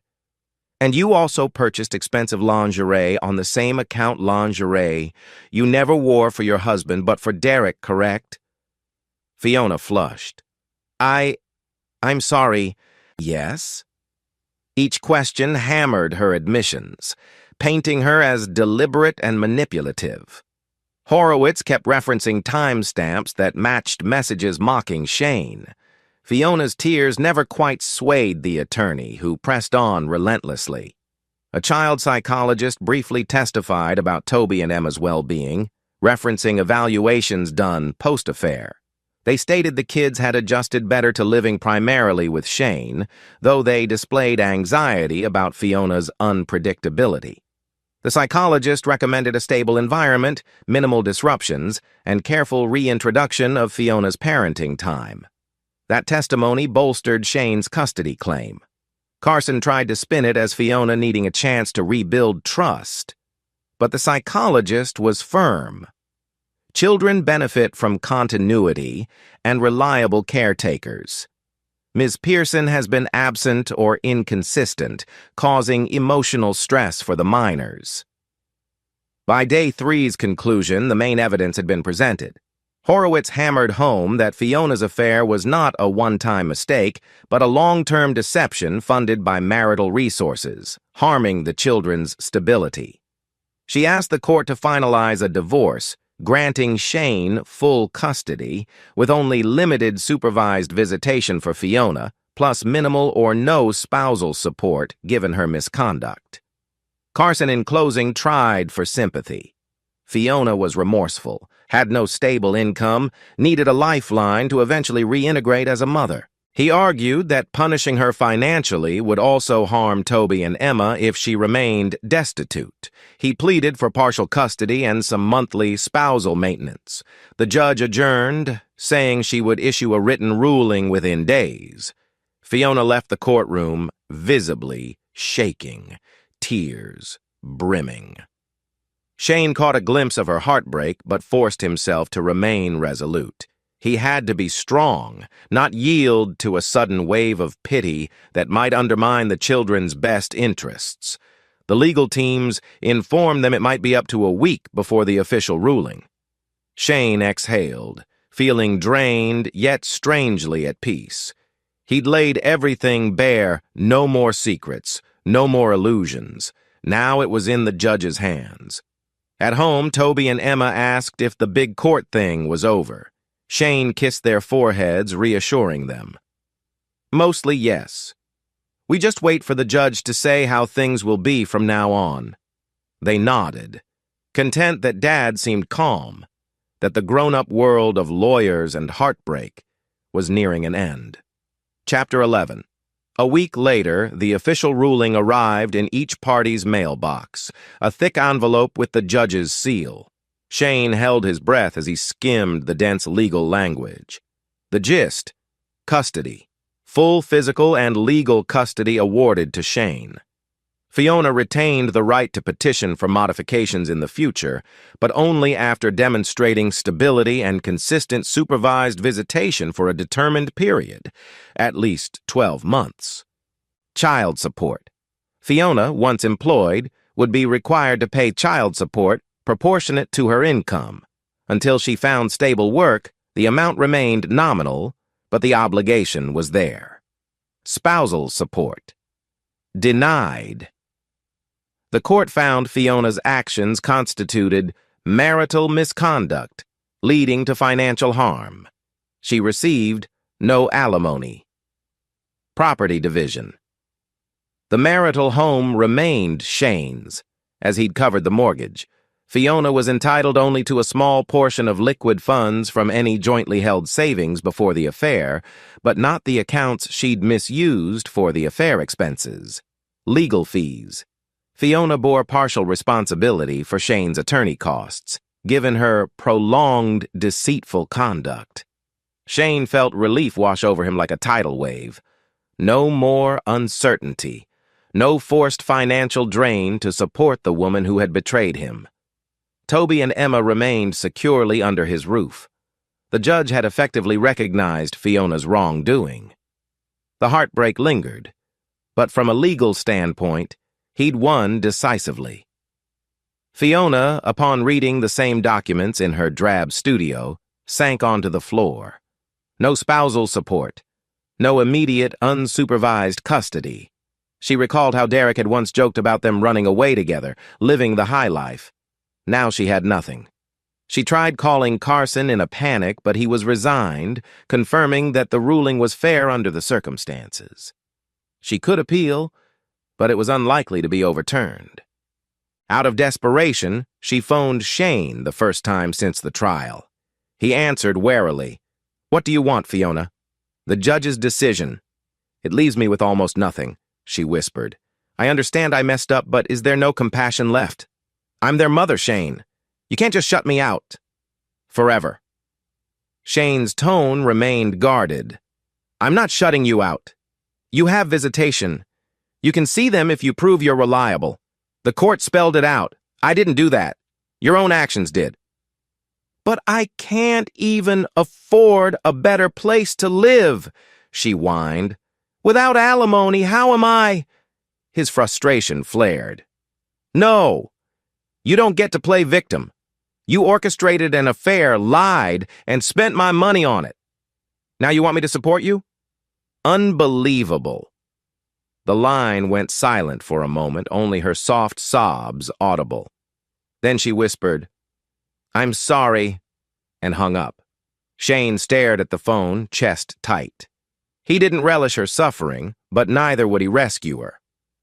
With the final divorce papers signed, Shane embraced a new routine free from legal entanglements. Toby and Emma thrived under his stable care, though they still occasionally missed having a mother around full-time. Kylie, ever supportive, pitched in with babysitting or fun outings. One weekend they went camping by a lake, not Willow Creek, but a family-friendly site. Shane taught the kids how to fish, told them silly ghost stories by the campfire. Sitting there, watching Toby and Emma giggle, seeing the stars overhead, Shane felt a rush of gratitude. He'd come through the darkest betrayal of his life, emerging battered but not broken. "Dad, I love this," Emma said, snuggling into a sleeping bag. "It's so peaceful." Toby nodded. "Yeah, maybe next time Aunt Kylie can come too." A pang of sadness flickered. He remembered how Fiona used to share these moments, but he shook it off. She had made her choice. Now it was his job to move forward, forging a healthy world for the kids. Meanwhile, Derek sank even deeper into ruin. The corporate lawsuit concluded with a damning verdict. He had to repay thousands in misappropriated expenses. He faced potential criminal charges if the district attorney proceeded with an embezzlement case.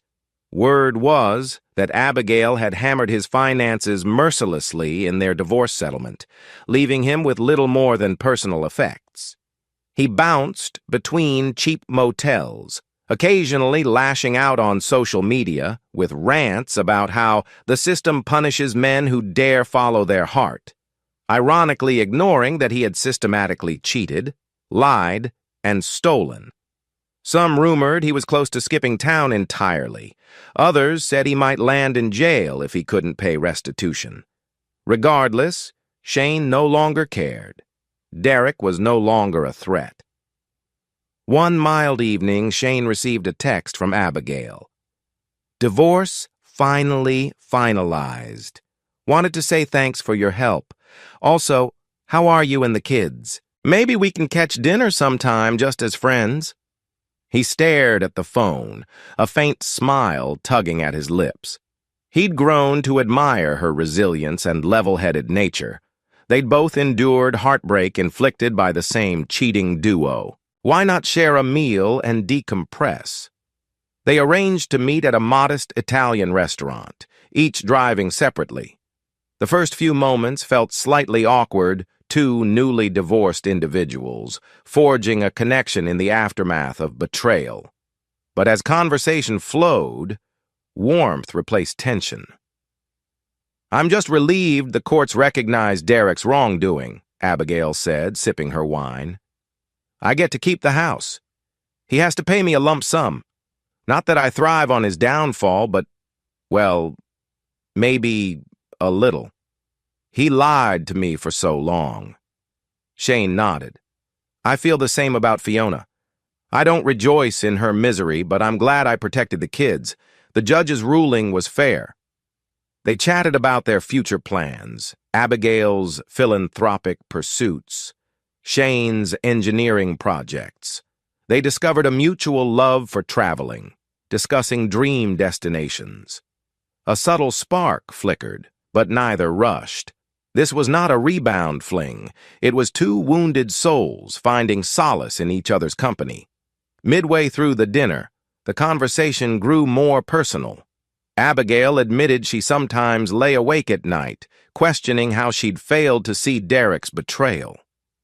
Shane sighed, relating that he, too, replayed past moments searching for missed red flags. "We can't blame ourselves forever," Shane mused. "People have free will. They choose to lie. Doesn't mean we were blind or dumb. We just trusted them." Abigail swallowed a lump in her throat. "Yeah, they abused that trust. But at least we refused to be doormats, right? We stood up for ourselves." The flicker of admiration in her eyes touched Shane. He realized how strong she was, forging a new path while refusing to let Derek define her. He felt the same personal resolution blossoming in his chest.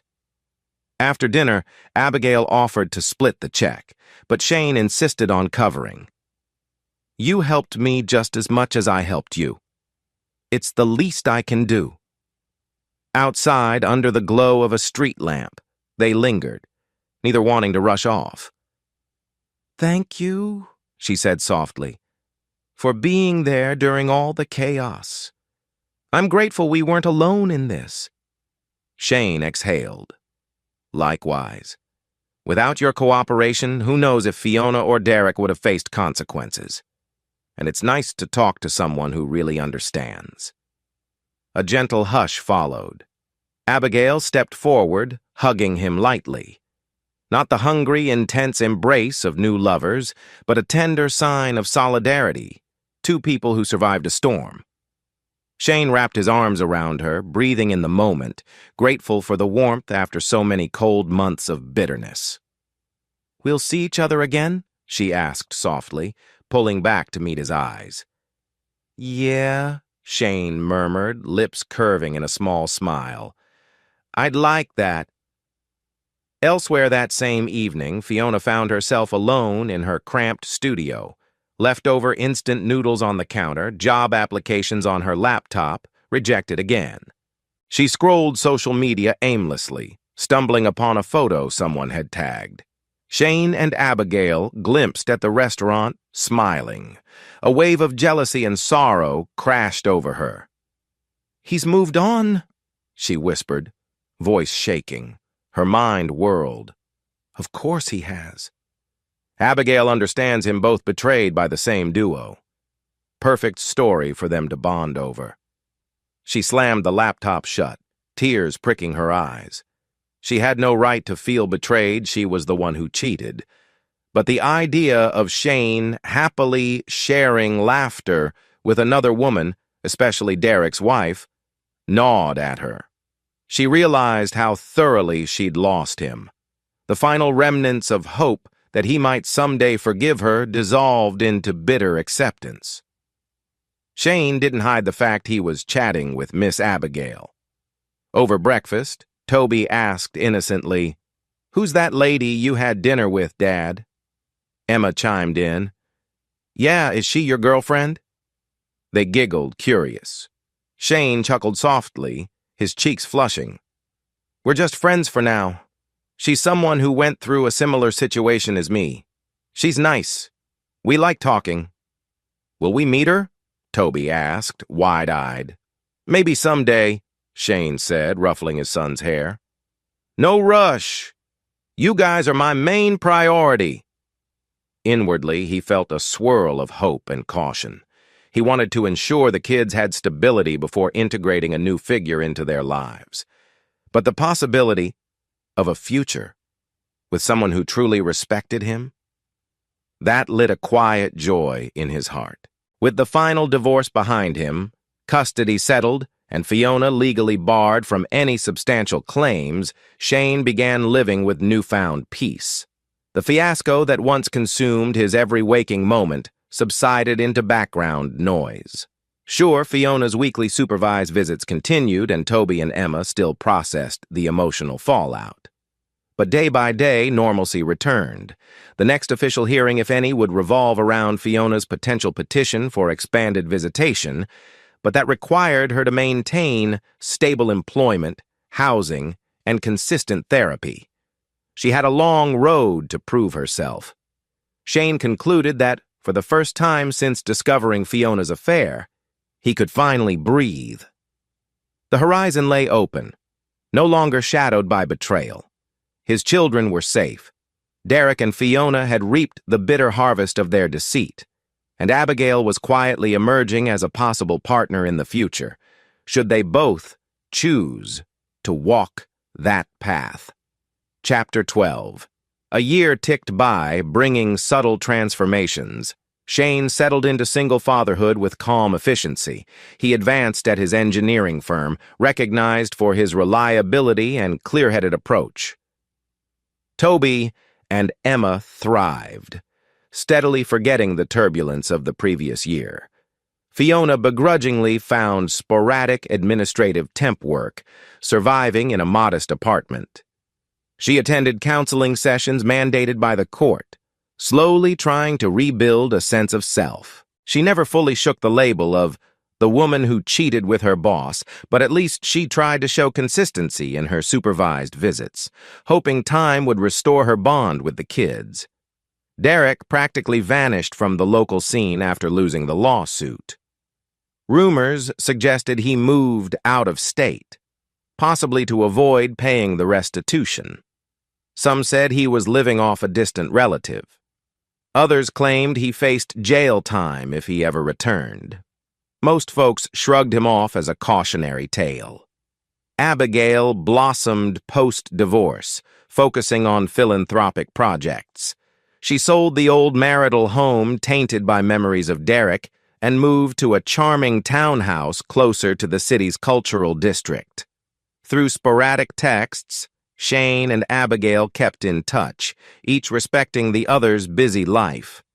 The memory of the shared dinner lingered, though they never forced the relationship. Fate seemed to chart a gentle course, letting them reconnect only when they both felt ready.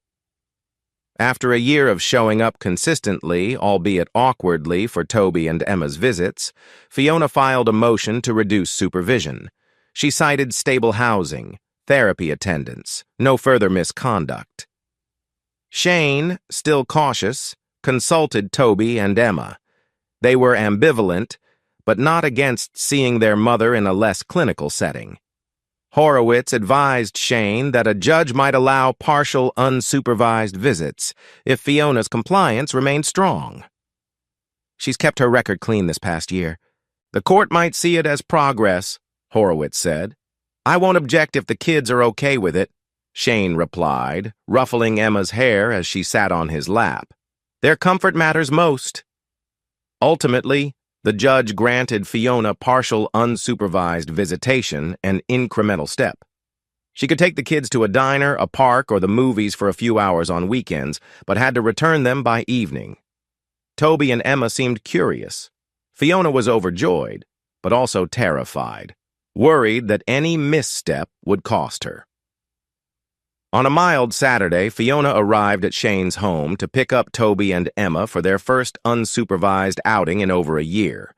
Shane stood at the threshold, arms folded, scanning her face. She looked nervous, hair neatly combed, wearing a simple blouse and jeans. No sign of the once flashy Fiona who used to parade expensive outfits. "Remember the rules," Shane said firmly, voice low. "They're to be back by 6 p.m., no introducing them to random people, no letting them near Derek if he resurfaces. And if the kids feel uncomfortable, they call me. Understood?" Fiona nodded earnestly, tears flickering. "I swear I'll respect those boundaries. Thank you for letting me do this." Toby and Emma bounded out, hugging Shane goodbye. He hugged them back, heart thumping, praying he wasn't making a mistake. But they deserved to know their mother's new side if she truly was changing. With the kids gone for several hours, the house felt eerily silent. Shane realized it was the first time Toby and Emma had left with Fiona since the meltdown. He tried to distract himself, did laundry, tinkered with an old lawnmower engine, half wondered if he should text Abigail to pass the time. But he resisted. He didn't want to appear needy. Instead, he sat outside on the porch, watching the afternoon sun slant across the yard. He reflected on how far he'd come, from the anguished man discovering lingerie receipts to a self-assured father who demanded accountability. I survived, he thought, exhaling a slow breath, and the kids survived too. Fiona took Toby and Emma to a modest restaurant for burgers, then to a local arcade. She fought tears multiple times, just seeing how they'd grown so confident, so bonded with Shane. But she tried to keep it light, focusing on the present moment. Toby excitedly showed off a game, winning a plush toy. Emma giggled when Fiona clumsily attempted a dance machine. Back at the table, Toby sipped soda, eyeing her. "So are you doing better, Mom? Dad said you got a job?" Fiona forced a small smile. "It's just a temp gig, clerical stuff, but yeah, it pays the bills, and I'm attending counseling. I want to be a better mom. I really do." Emma played with the new plush. "We like living with Dad, but maybe you can come watch my school play next month?" "I'm a tree," she giggled. Fiona's heart warmed. "I'd love to, if Dad says it's okay." The children's guarded acceptance gave Fiona the faintest hope that over time she might rebuild some normalcy with them. She realized it wouldn't be quick or easy, but at least she wasn't locked out entirely. At 5:58 p.m., Fiona's sedan pulled up to Shane's house. Toby and Emma hopped out, brandishing arcade tickets and leftover tokens. Shane stepped onto the porch, scanning the scene. They seemed happy enough. Fiona exited, eyes flicking to Shane with a mixture of relief and uncertainty. "We had a good time," she said softly. "I brought them back as promised. No issues." Shane nodded, noting the kids' smiles. "Good. Thank you." A pause lingered, both unsure what to say next. Then Toby piped up. "We're telling Dad you tried the dance machine. Mom was so bad." He laughed, prompting Emma to giggle. Fiona blushed but joined in. For a moment, an echo of the old family dynamic shimmered, a gentle camaraderie. Then the reality settled. Fiona was an ex, the trust irrevocably broken. Shane gently guided the children inside, telling Fiona, "Good night." She stepped back, face etched with regret, but at least it was a civil parting. That evening, as Toby and Emma chattered about their outing, Shane felt a swirl of conflicting emotions. He was glad they had fun, but did that crack open a door for Fiona to creep back into their daily life? Was it fair or wise to keep the door bolted forever? Philip texted him, "Heard Fiona had the kids unsupervised. How'd that go?" Shane replied, "So far, so good. I'm keeping an eye on it." No matter how well Fiona behaved, Shane couldn't erase the memories of her betrayal. He resolved to remain vigilant. If her track record remained stable, Toby and Emma might eventually build a new normal with her. But if she slipped or tried any manipulations, he'd clamp down again. Meanwhile, Abigail and Shane found reasons to meet occasionally, though carefully so as not to disrupt the kids. She sometimes invited him to charity events. He attended, supporting her philanthropic efforts. The synergy they felt over that dinner months ago slowly blossomed. They swapped stories about Derek's final meltdown and the rumors he fled the state, him about Fiona's slow attempts at redemption. At one such event, a fundraiser for underprivileged families, they sat side by side at a large round table. Between silent auction announcements, they shared quiet laughter at some flamboyant donors. Afterward, strolling along the sidewalk, Abigail hesitated, then took his hand. "Shane, I know we're both cautious," she said softly, "but I like what we have here. This connection. Do you think we could explore it further? Maybe actually date? Properly?" He looked down at her hand in his, heart pounding with a mix of nerves and excitement. "I'd like that, Abby, I really would." So began a tentative shift from supportive friends to something deeper. Not a rushed fling, rather a gentle courtship, anchored by shared pain and a desire for genuine partnership. As Shane and Abigail grew closer, he introduced her to Toby and Emma slowly, in controlled settings. First, they had lunch as a group in a neutral cafe, presenting Abby as Dad's friend. Toby was curious, asking if she was the same lady who used to be Derek's wife.